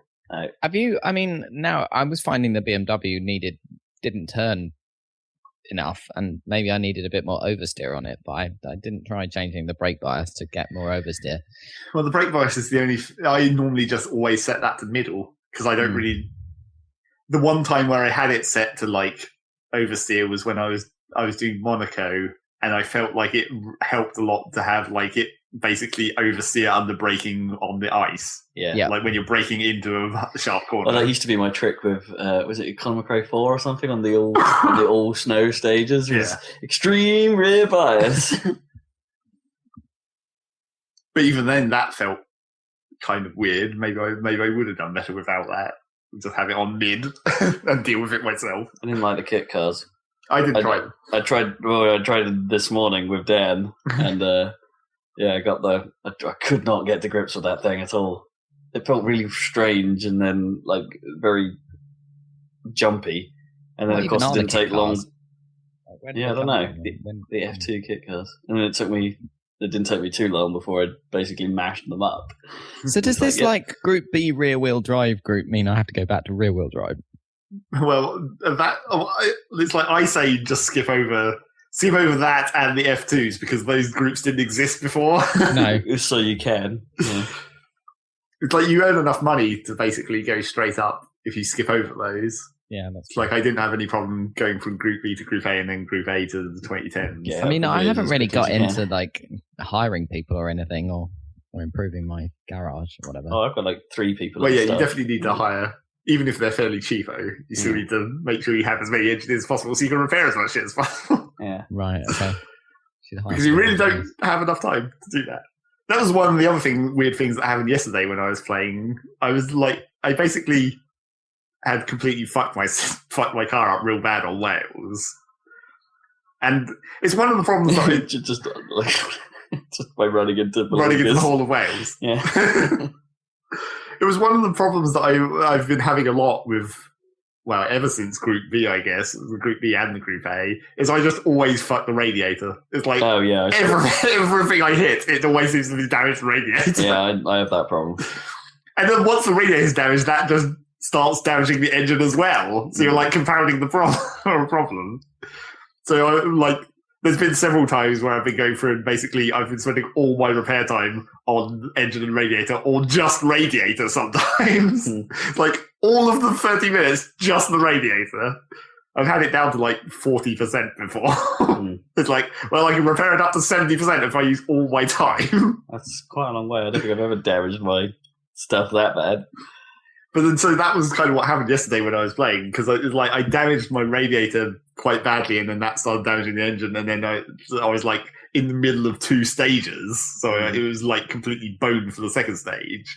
And then midway through the stage, I started getting that hissing noise where it's your engine is completely fucked, so it's leaking power, and you can hear it. I assumed that was the turbo the first time I heard it, because I assumed it was the pressure. Sure, yeah. I mean, I don't think it is. I think that's actually engine damage that makes that noise.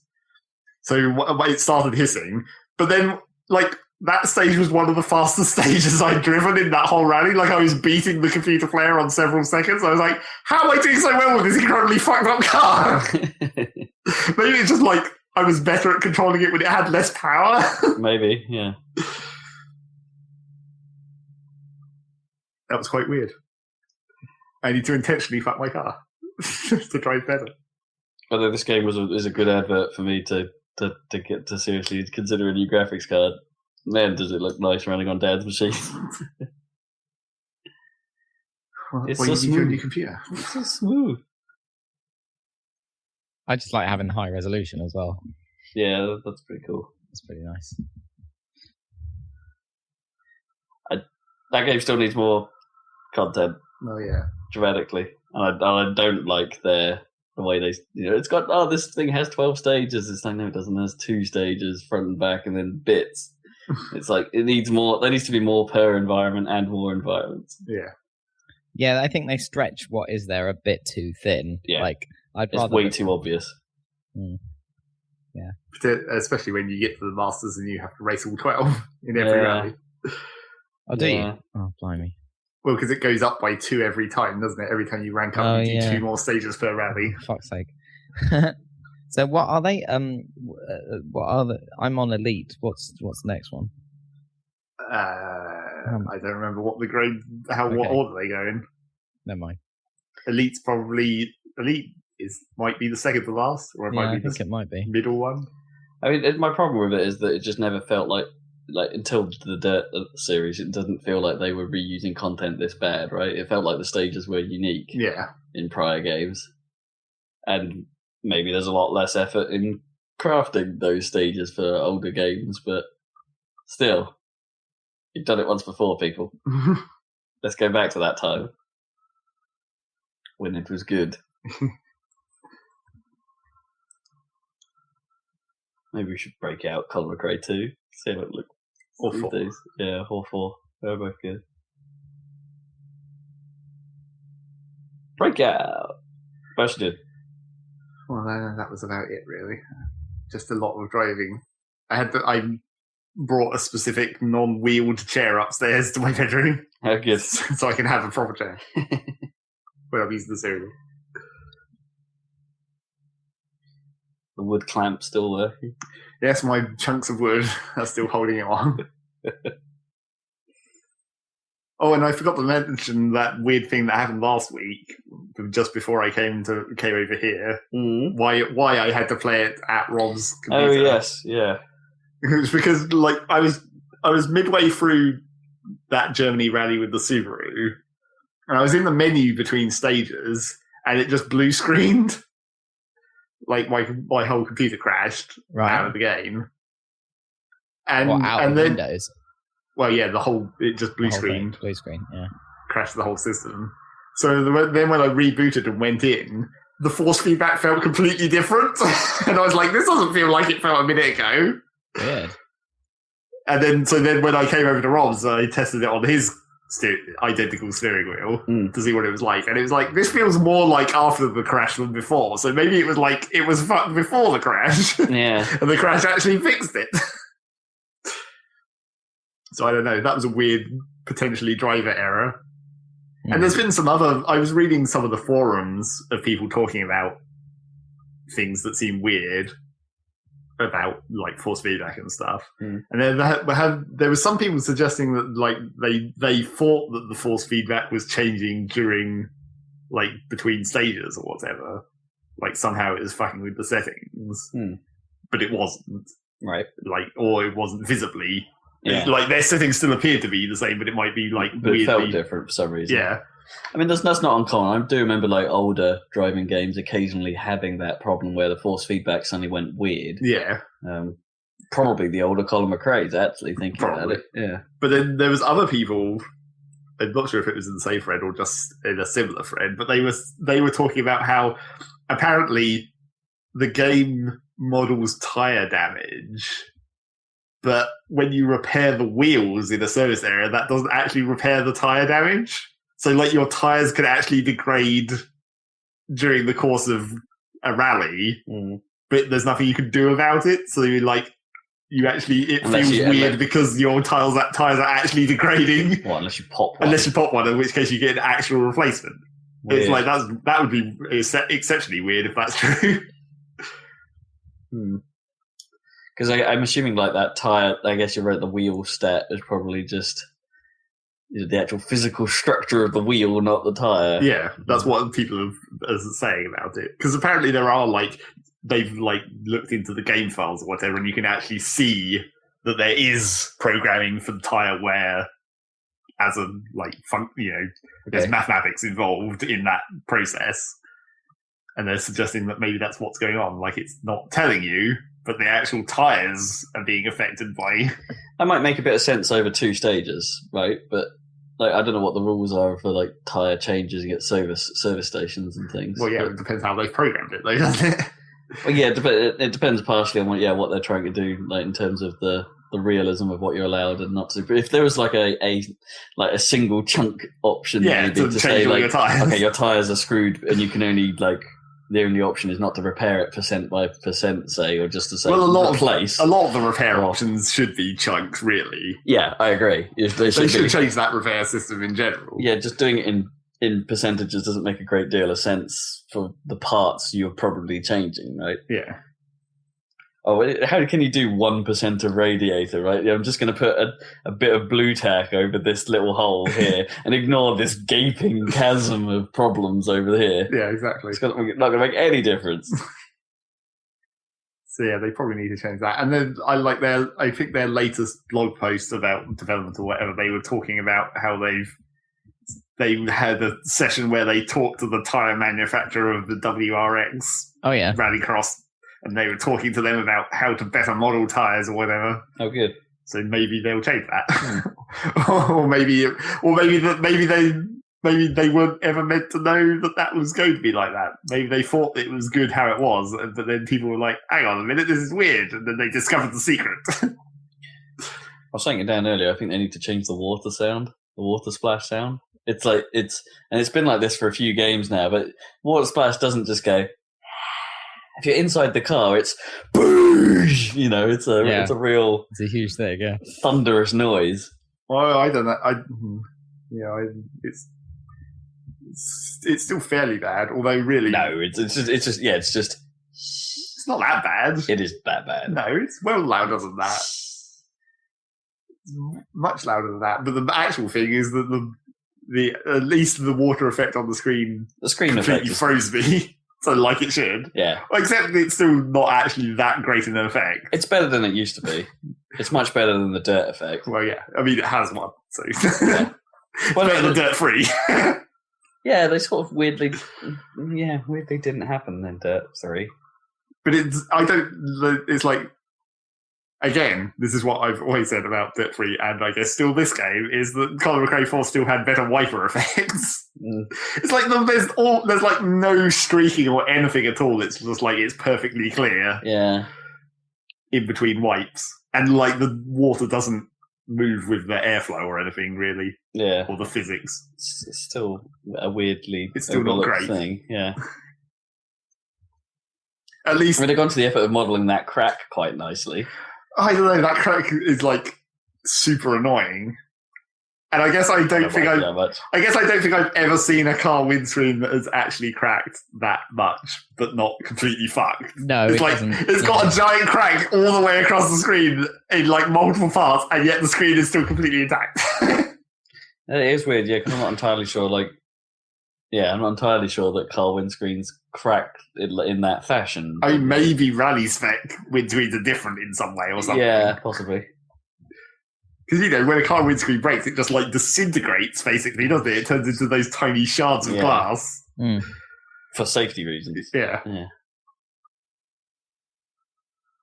So I don't know about that crack. It's well annoying.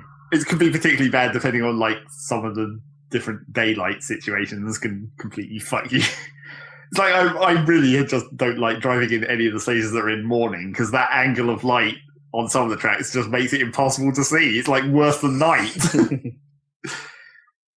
Mainly the grease stages. Some of the morning light angles on those are just bastards, because it's like the trees are perfectly casting shadows exactly over the corners. I'm sure that was intentional. Almost certainly on purpose. Do we know what's coming next from them, update-wise? I haven't been paying attention, so I don't know. I think it's the Rallycross, I guess, because they've been talking about it a lot. Rallycross, eh? Yeah. That'll be an interesting test of the physics. I'm not sure that's what I want from this. That's actually a little bit of a bummer. I just want more stages, man. You don't need a whole new discipline. If they do Rallycross, at least that potentially means there will be more different stages, because they can't just do Pikes Peak where it's only one. But Rallycross stages are those I know lap track. I know what they are. Yeah, but they surely got to make at least 4 of them, right? Yeah, you'd think. Yeah, because they're not very long either. Because what was it? They had in Dirt 3 at least they would have 2 or 3 per area, but obviously they wouldn't go to all the same areas. It's just like slight extensions. Yeah, of the same track. It'd be the same track but with different ribbons. Yeah. But that'll be a weird test of the physics to see how it works out car collision. Yeah, I want them to sort out the pace notes and to add more stages before Rallycross, I think. No, that's not going to happen. It's going the wrong direction. And then after Rallycross, it's going to be Finland, I think, probably, if I remember rightly. Okay, Finland's cool. Yeah, looking forward to that. Finland. Finland would be cooler if they, I don't know.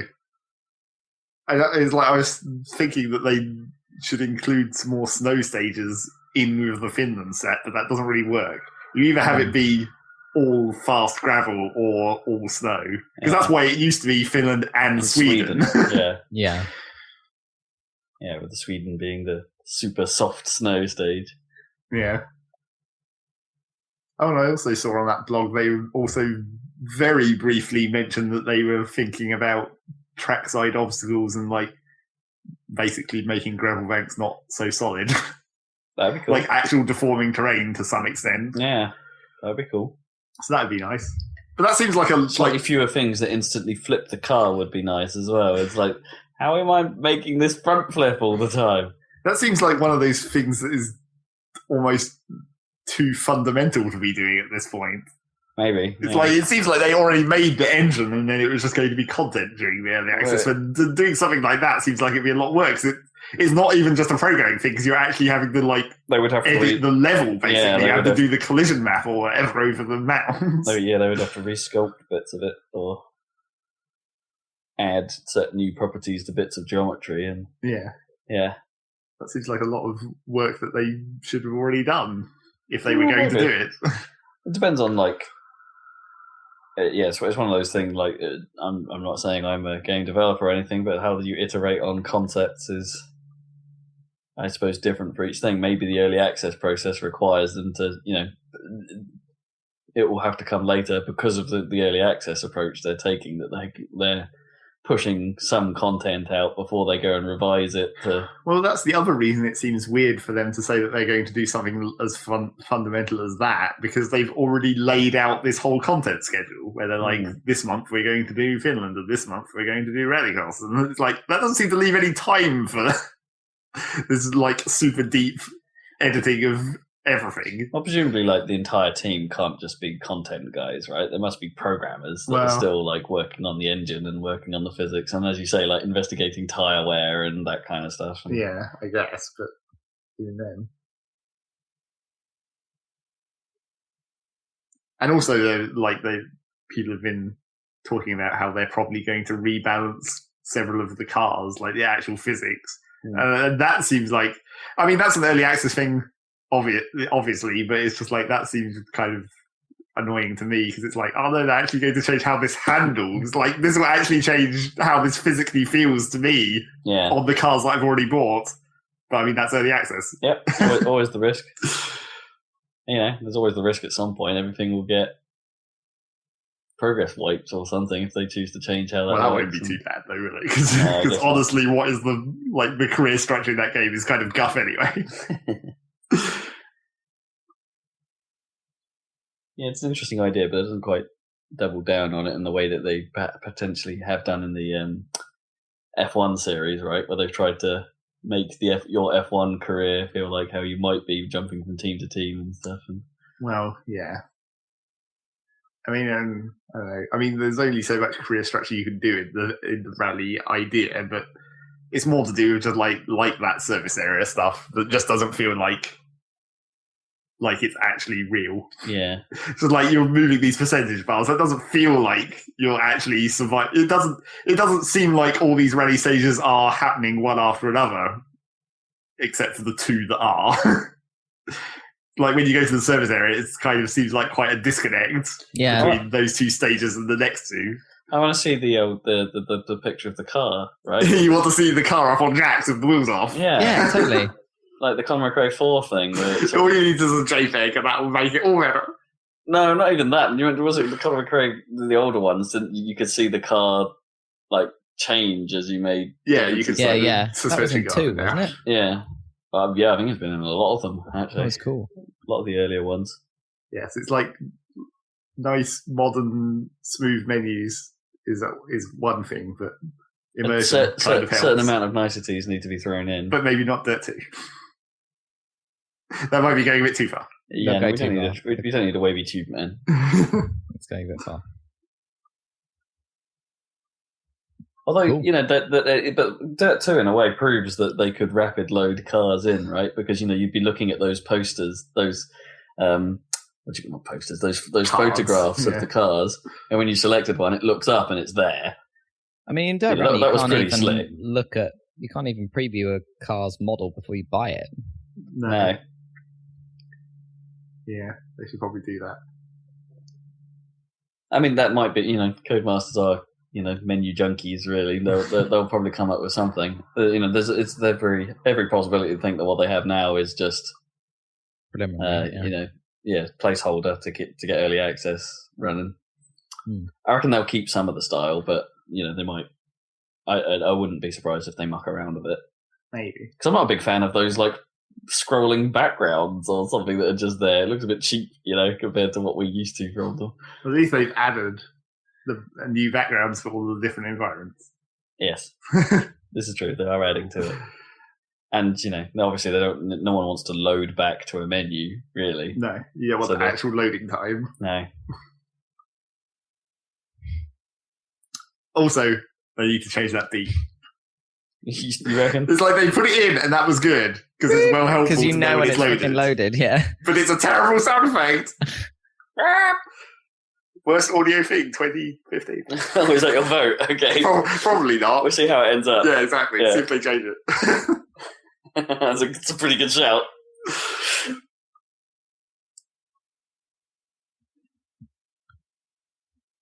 So that's Dirt Rally. Dirt Rally. We've all played it. We've all been playing. It'd be nice if we were all in the same car. That would really help, or the same class of car, because then we can actually have time. Because every time I asked you which freaking car you. Well, no, you're buying the right cars. No, I'm not, because you got the Sierra, and I asked you, did you get the BMW? You said you did. Never mind. So you must have forgotten. I don't remember. Anyway, I don't remember. That was so long ago. Yeah. Okay. Fair enough. Anyway, those are cheap. You can buy whatever. I'm still going to stick to my plan, I think, of like pacing how much I play that game, because I think I will get more out of it of playing the final thing than going through this process. I think like if I repeat the stages too much, I'm going to get bored of it before it's ready. Well, that's why you always need to be moving up the car progression, because that's the actual thing that makes it different. And also, I'm well aware that my system isn't running it. It's kind of wants to. It's like, yeah. Still, let's hope they don't fuck it up. With this rallycross and all that stuff. Cool. Is that it? Yeah. Cool. Rob, it's your turn. Time to shine. All right, then. What are you playing? We're playing more South Park. Did I talk about this last time? Did I just start since last podcast? You did start. No, you talked plenty about it. Okay, yeah. But, so I'm still carrying on with that. It's not no, I haven't got a great deal to add then, presumably based on what I took. But maybe don't have much to add, because I don't remember what I said. Well, I don't think a great deal has actually like changed in terms of what you're doing over the course of the game. So I'm basing it on that. It's still funny. It's still entertaining.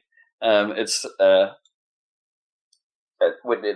way it sort of blends. It's a very fan servicey game, as it just throws a lot of characters in, and it just throws a lot of right. Like, oh, this is here randomly. Let's revisit that joke, shall we? And then sometimes it's quite nice to sort of just see just what they're doing in there. Like, I'm quite appreciative for the fact that, like, whenever you go into a building or something, the music playing in the background is like all music that they've done during the show at some point, like parody pop songs or stuff that Chef used to sing and things like that. So there's if you recognize what you're hearing and things like that, it's like, oh, that's cool. I didn't realize they brought that in. And then you realize just how much South Park there has been. And you're just like, oh, actually, they've got a ton of stuff they can pull from. Yeah, there's a lot. They've been doing it for how long? 15 years? Longer? Yeah, it must be about that. Maybe longer, yeah. But yeah, roughly that. And it's so they've got a wealth of stuff they can pull from, and it's just fine. There are moments with, especially like some of the music and stuff, and you think, actually, they've put a lot of effort into making this sound pretty good.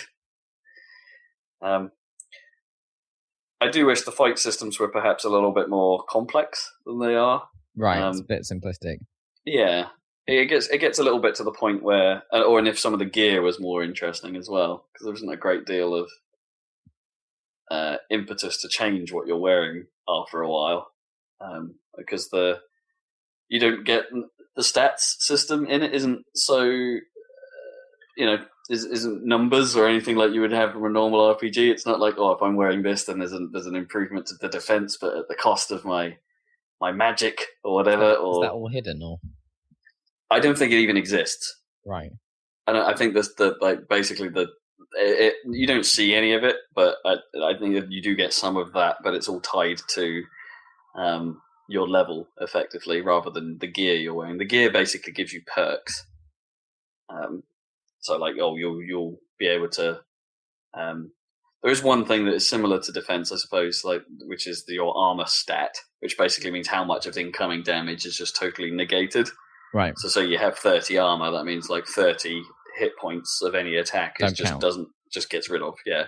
Unless the attack is armor penetrating. But that's the one thing that is kind of a stat that you can keep track of, and it's useful because all the enemies, you can see the armor level of enemies and stuff, and they'll have 362 or something. So it means, I need to attack with something that's more powerful than 362, otherwise it's going to do nothing to them. There's no point. Yeah. Yeah. That kind of thing. There's the one sort of stat wrinkle you can see.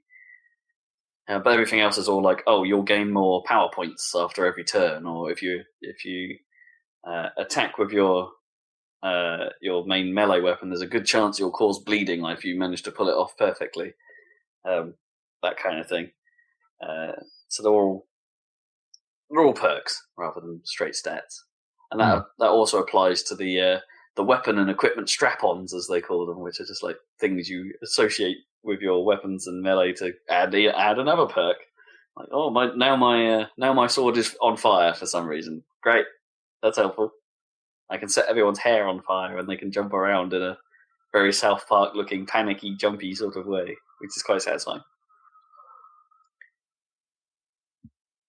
So yeah, I'm going to carry on. I reckon I'm probably 2/3 of the way through that now. Oh right, okay. So getting there through the town and everything. Yeah, I'm struggling to think what else they could do next, unless the game takes a very violent shift into doing something else.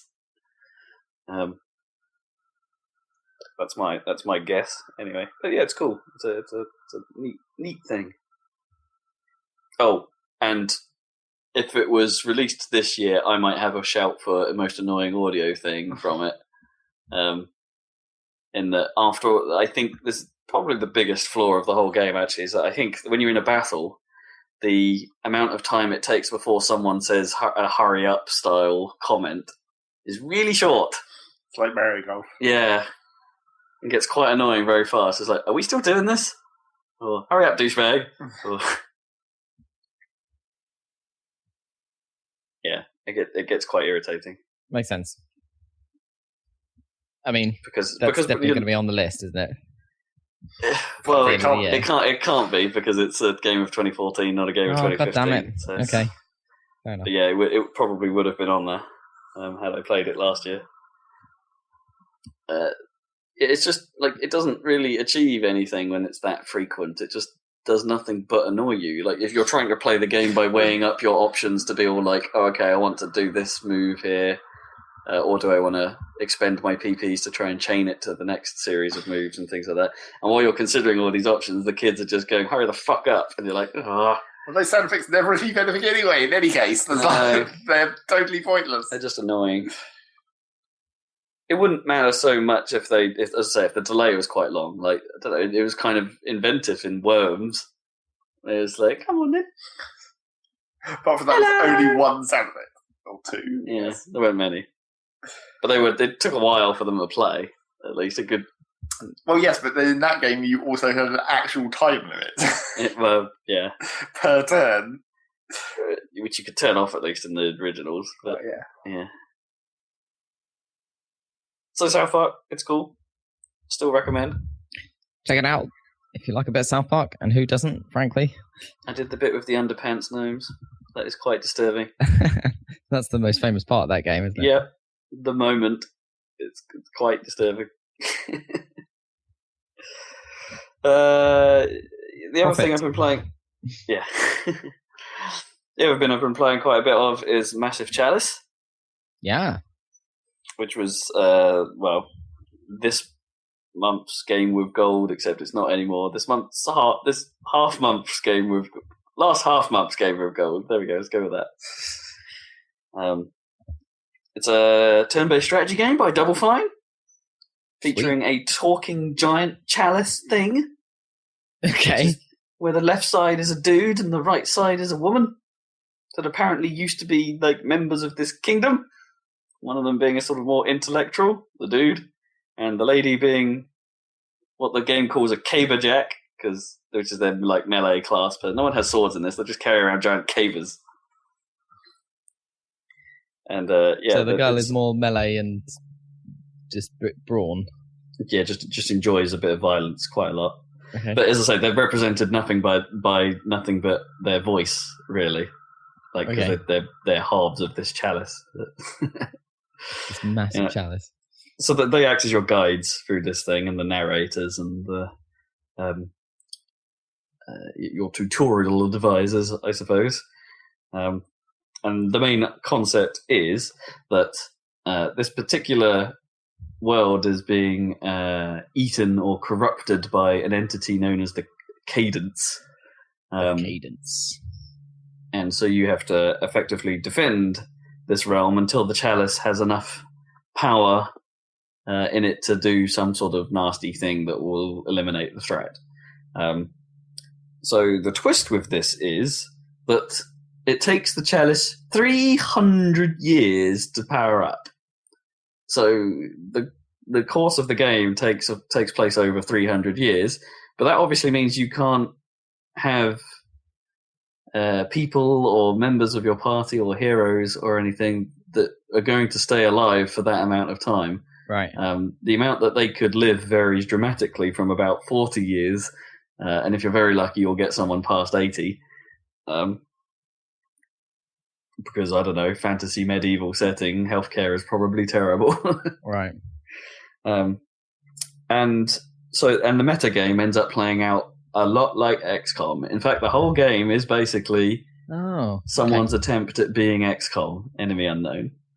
Well, it's more like those in the old inspired XCOMs. by worse games, let's be honest. Yeah. And in fairness, they get pretty close to the mark. It has to be said. It's not. I don't think it's quite as deep or as well thought through as XCOM, and some of its twists are annoying more than inventive. But it's pretty close. It's like, it doesn't make a great first impression, it has to be said, because it just drops you into this, like, I don't know, a room with like what looks like a still image with the chalice glowing when it talks, and a bit of text overlay, and then you see the actual graphics of the game, and at first you think it's just kind of poorly made, and then you start to realize that actually some of the style is intentional. Yeah, so they've gone for a sort of low poly geometric look to everything. So everyone's got like pointy faces, and the geometry is all quite solid, and most of it is untextured as well. So like going for sort of a flat look to it, which could have been kind of neat, but I don't think they went far enough with it. As in, there's just a little too much detail there, to the point where it just looks like a bit of a crap asset as opposed to a stylized thing. Like there are bits on the floor occasionally where it looks like, okay, there are some textures, but like some of the floor stuff looks like they've gone.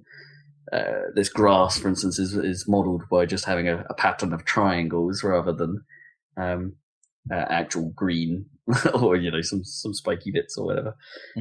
Or this rock formation is weirdly hexagonal, stuff like that. But I don't think they went far enough with it in terms of the character designs, and at times there are just bits of foliage that are just look like foliage and stuff like that, rather than having these cool geometric patterns and things. It's like they should have tried to go as far as Grow Home did with that aesthetic, really.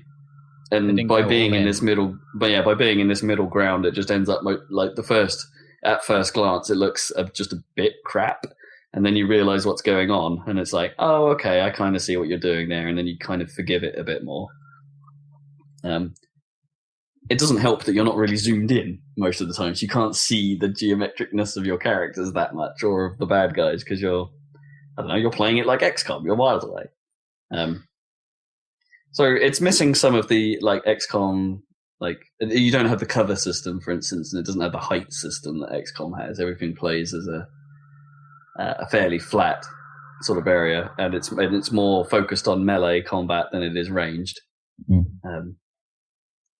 So you basically have three basic classes. You've got your XCOM is not so much melee, is it? It's kind of more ranged, I guess. Well, yeah, it's almost all guns, isn't it? Yeah. Whereas this is so that's quite a big differentiator, I guess, compared. I mean, kind of. Yeah, your caberjacks and your alchemists can be relatively effective with their melee attacks, but then you've got the ranger who has no melee attack at all and has to sit back and uses giant, actually really bloody massive crossbow.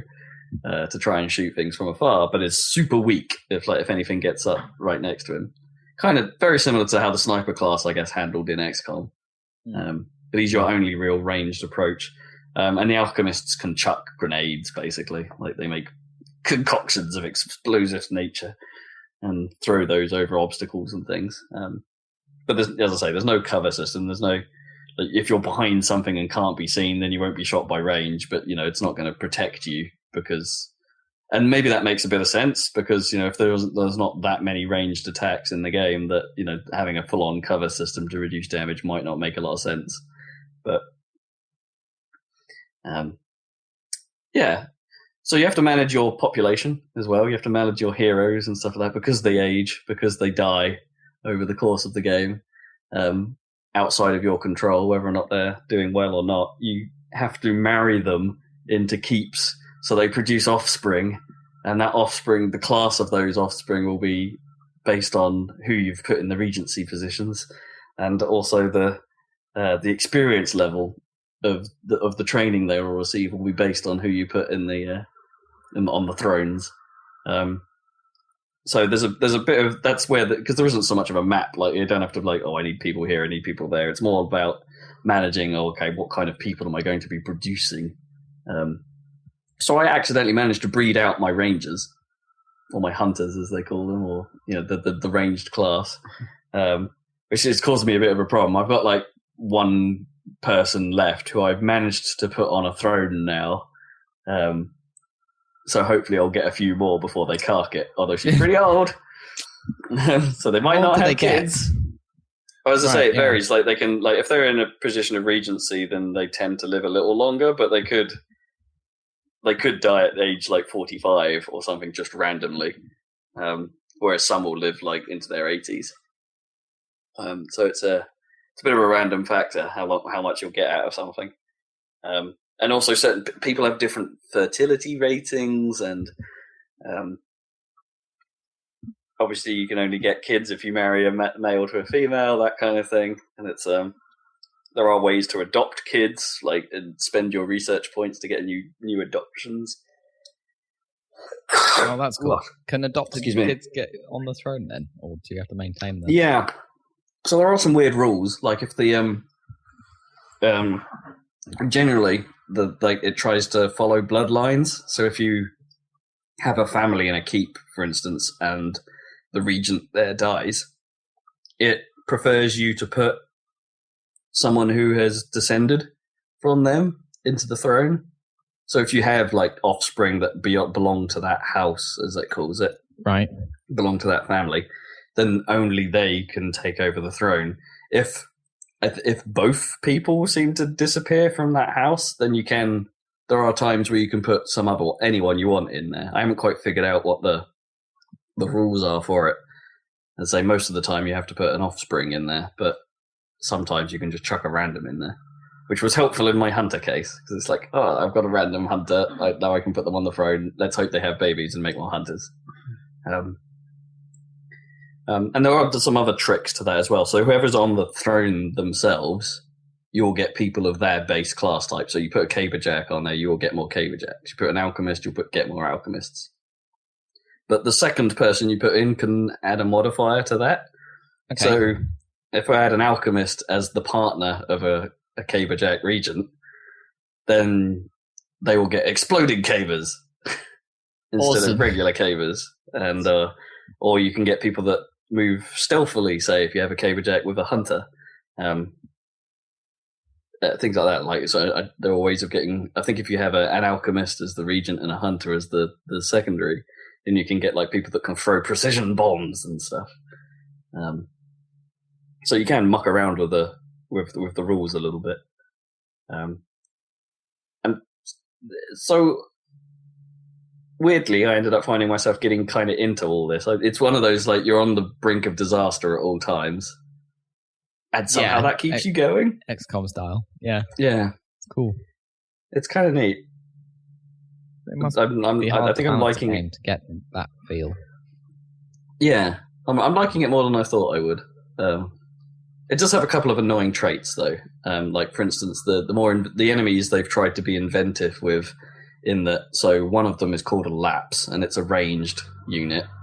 But whenever it hits you, your units lose experience. It literally lapses your memory, is the idea. So you don't want to be hit by those, because you can level down in the middle of a fight and lose an ability.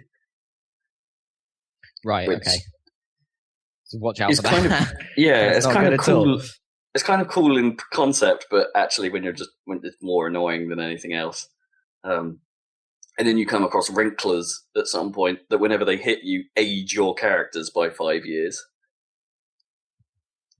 Yeah, so if they're on the throne and you're looking for them to have children or whatever. Oh, your people on the throne can't go into combat. Right, that makes sense. There's I don't know, though, because you do get that, historically, right? Kings. Sure, there is one exception to that, and that's when keeps get attacked. Then your team will jump in to wherever they will be on a random place on the map, but the king and queen or the regents will be guarding the entrance to the keep. Oh, I see. So that's the only time they're in combat, really. And that's the one time you get 7 units instead of 5. So a bit of a bigger fight. Had to do one of those so far, and that was quite difficult. How'd it go? Just about managed it. I don't think anyone died during it, but it was a lot of there was a lot of this enemy called a cradle that basically walks around and spawns lots of tiny little minions everywhere. So you have to deal with all these little guys that are running around doing pansy damage to everything, but obviously getting in the way of you killing the big things. And then when you kill the big things, even more spawn, all these little things, and it's like, oh man, that fight went on for a while, and it was quite... it got to the point where one of the regents was on like 1 health for a very long time. It's like, oh no, can't let the queen die. But yeah, the problem with the wrinklers is obviously as your guy gets older, certain traits get better, but certain traits get worse. And if they get too old during the course of a fight, the fight will end and they'll just die. Like, I'm too old for this shit. Yeah. Which is frustrating if you then had plans to train someone up and then use that someone as a regent or something to then get more experienced guys in the next generation. So it's got some interesting ideas. It's not as good as XCOM. It definitely doesn't pull it off. It doesn't have the same level of polish. Right. Well, you as kind of XCOM does. Like Double Fine, and it's a bit of a smaller game and stuff. Yeah, but it does get very, very close to that feel, to that one more round, to that one more year of progress feel. It's pretty good. But as I say, I'm liking it more than I expected to. Cool. Well, that's good to know. And I played a bit more Chalice. And I'll wrap this up pretty quickly on my segment, but I played a bit more Splatoon. I still haven't had a chance to play the tower control game type. Still? Yeah, it's just never been on when I've been playing it. Although I did figure out I was a bit wrong about how that game type works. It's a bit more interesting than I thought, actually. It's imagine the tower is actually it's a floating cart. Right. So it's a bit like Team Fortress, except there's only one cart, say, and both teams are trying to push it. So if someone's standing on this floating platform, it starts floating towards the enemy base. And if it gets too close to the enemy base, then that team wins. And that's tower control, basically. Right. A moving king of the hill, I guess, in a way. So it's, that sounds interesting, and I want to give that a go, but see how that pans out with Splatoon's mechanics. And they've added a new level as well, which is weird. It's the first one that wasn't included in any part of the single player campaign, and it's basically set in the middle of like a set of sky rises, and is a set of long, thin walkways. Okay. Rather than big arena fights, and so each base starts really high, and all the walkways lead down into a dip in the middle, which creates a very, very different feeling fight, because suddenly ranged weapons are ultra effective in this area, because like there's plenty of open space. The walkways are all open. There's not a lot of cover, so if you don't manage to sneak up on someone, you're in a lot of trouble otherwise. So ranged weapons on this new level. I haven't got to grips with it yet. I kind of suck at it. It might be the first level I might end up deciding, nope, don't like that one, because it's just so weird compared to the others. But it's good to see them trying something different. And also there's been another Splatfest, which I haven't been involved with. So that answered the question about half of that was going to happen then. Yeah, every 2 weeks it seems. Yeah. I didn't get involved with this one, so I probably haven't won any magic sea snails or whatever they're called. But what was the question? It was eating versus sleeping. Which do you prefer? Sleeping. I was team eat. It was like pizza versus... Pretty much. I did a little Miiverse post that basically just said, get pizzed! And everyone was like, what the fuck are you talking about? I don't know. I should go check to see if it got any yeahs. I just realised I've got pizza in the fridge that I can cook. Like, oh my god! Oh man. But that will mean it'll take longer because I have to wait. Although it'll probably only take like 15 minutes. But I have to wait for the oven to warm up. Oh, can't wait. Anyway. So apparently we need to finish this podcast, do we? It'll probably still be faster than ordering in pizza, though, right? Yeah, that's true, actually, thinking about it. Yeah. What pizza delivery times are like in London? Oh, probably pretty quick, but I don't usually get them for myself. I guess it depends how close you are. Yeah. Wait, what's the frequency of Domino's in? I reckon there's quite a few Domino's around, I'm sure. I ordered a Staymarket Domino's not that long ago. Oh, and it arrived to you, Zeg? Well, yeah. Did they go down down the road and then down? Oh yeah, did the guy actually came down the road rather than just leaving his van at the top of the hill and thinking, no, screw that. Well, I don't know whether he came down the hill on his van or bike or whatever, but he came to the front door, so It still worked. Still good enough. And this time I forgot this time to put special instructions, because the first time I did it, I was like, it's the house down the path that's at right angles to the road. Because if you didn't know where number 17 was, because it's not actually that obvious. No. Because the odd numbers go sideways perpendicular to the road. So if you didn't know, so the first time I did it, I put special instructions. It was like, go down the path to the end and it's that house. But this time I didn't, and they still got it, so I was okay. Do you reckon if you postcode search your house, does it work out that it's at the end of the... Well, I'm sure. Did you order a large pizza then for yourself? Yeah. From Domino's in Staymarket? Yeah. How long did it take to arrive? Like normal time. Oh, nice. You could get the Staymarket special if you wanted, but you don't. What's the Staymarket special? I don't know. It's probably just whatever generic special they have, and it's just, it's just because you're using the web page and it's a site, you realise that you're using the Staymarket branch, it's just changed that keyword.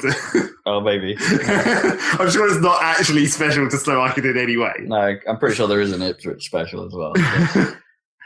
Yeah. It's just funny to be the Staymarket special. Staymarket special sounds pretty cool.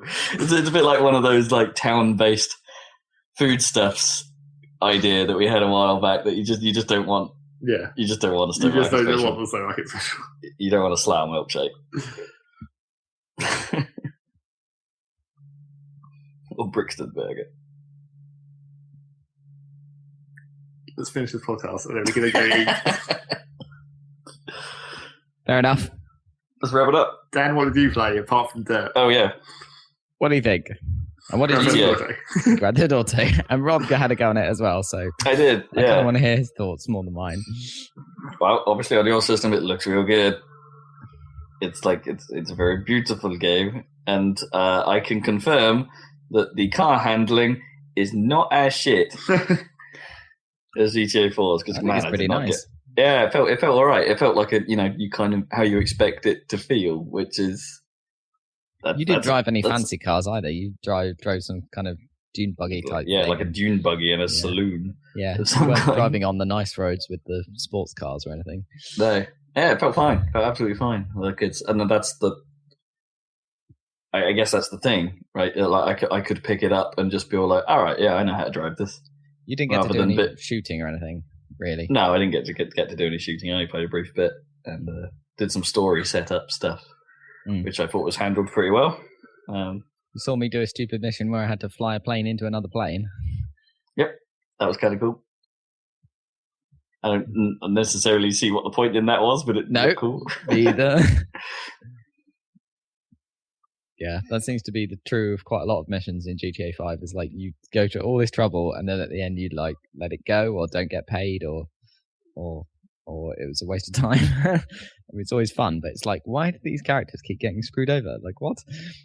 That's why some of the Franklin missions are really satisfying, because you just there's like a few assassination missions you do as Franklin, and you just get paid a ton of cash. And at one point, they just give you this awesome house, up in like Hollywood Hills or Rockwood Hills or whatever it's called in Vinewood. Yeah. Anyway. Yeah, I can see that being kind of annoying. It's like, why am I doing this? Like, why don't these useless people just get out of the business or something? Or use their apparent non-uselessness to get in a position where they're not getting fucked. Because Because apparently they're well capable of doing every mission that they get given. Yeah, they're really capable, and yet they constantly get screwed over for no reason. Yeah. Don't seem to care. It's Should be mysterious. kingpins by now. I guess that was what Vice City was about, really. That was the GTA when they did that, where it was like you do actually become like the awesome boss. guy. Yeah. Yeah, you do. Yeah, you become Scarface or whatever. Yes, basically. And then Saints Row came along and did that too. So yeah, still been playing that. Still, I like it a lot more on PC, of course, because it looks amazing and it's just, I don't know, it's just more fun than it was originally. I feel like I was a bit disappointed with it the first time round for some reason compared to Red Dead, but now I'm playing it again. It's like the amount of detail and craziness in the world. It's like, you know, it's still not as good a game, I don't think, in terms of story and stuff as or whatever as Red Dead. No, it seems like it's one of those. It's doing the same. It's ticking the same box. I think that Red Dead does, and that just being in the world feels good. Like, I like maybe that. Yeah. maybe the action and stuff isn't as tight as what we would like, I guess. But like it's still because that world feels believable. I don't think I would get that tired of just driving around. No. It had that. It gave that impression, you know, which is why Red Dead's horse stuff was great because you didn't get that tired of riding around that world. I mean, how long did I go before I discovered that fast travel even existed? In that game? Well, I never used it even when I knew it was there. Whatever No, I only ended up using it a couple of times because I wanted to get all the environmental stuff and I couldn't stop picking flowers. I never used the fast travel in GTA, which is hiring, getting in a taxi. Oh no! You see, that was the thing. As soon as I discovered that was a thing in GTA 4, I used it all the time because I just didn't like driving around that city. Mm-hmm. Just didn't like it. Just didn't like being in that game. Really, rubbed me up the wrong way completely. So it's interesting that GTA 5 has a different feel. Very different feel. Yeah. I think it's cool. I really like the world, and really enjoying it. And I'd forgotten how crazy some of the missions are. So yeah, I'm now looking forward to that Panelito place score. I remember how insane that was the first time. So looking forward to it now. The one that you were setting up this morning or yesterday. Good to have. Yes. So that is Grand Theft Auto, and I'd like to play that properly myself at some point, as I think I've been saying since it came out. But having now seen it running on your PC, that seems like a very good candidate for new PC times. Yep, I think you're going to love it. Probably by the time you get your new PC, it'll be in a Steam sale by the end of the year or something, and you'll be good to go. Maybe they don't do Rockstar stuff isn't thing. That. No, I mean the GTA 4 stuff has been in sale quite a lot. So, but and Max Payne has been on there a few times. They're not the most amazing of deals, but they cram up as well. They're not as bad as the Call of Duty deals, which are always terrible. If you haven't played Max Payne 3, by the way, it's a good game. It's worth a go. I haven't. No, I never touched that one either. Worth a try. Cool. Right, I think that might be around the end of this podcast. Do you think? What do you think? We're on time this time around. It's very unusual. Well, it's because there was no good news. No news. Crap all to talk about. And also, Zach hadn't played any new games. No. And I think I actually managed to say everything I could possibly say about Massive Chalice for the next few weeks in one go. So, apart from probably how weird the ending is, whatever that will turn out to be. What happens after 300 years? Ooh. Well, you'll have to let us know. So tune in next time to find out about that, potentially. And there'll be some more videos going up, I believe. Yes, Zach and I got One Finger Death Punch done as the next one. After Zach was singing its praises, I had to see it in action. Turned out it's pretty good. But, one caveat. We are definitely talking about the PC version. The iOS version feels very different. It's not the same game. It's kind of freemium bullshit. Right. And we don't know about the Xbox version. No. From what I remember, I think it's a lot more similar to the PC one. Yeah, the PC one is the one to get. That's the shit. Right, well, that's we'll look out for that. If you can't find the YouTube channel, just go to happysalad.net and all the videos are there for you to find anyway. Eventually. Along with this podcast. So, and tune in next week for more Saladcast. Indeed. Goodbye. I'm not standing up. Hang on. Pad some more. Okay. Pad. Zach, say That's the least kind of padding. Go on, Lizak. I don't have to. What's there now? Bye.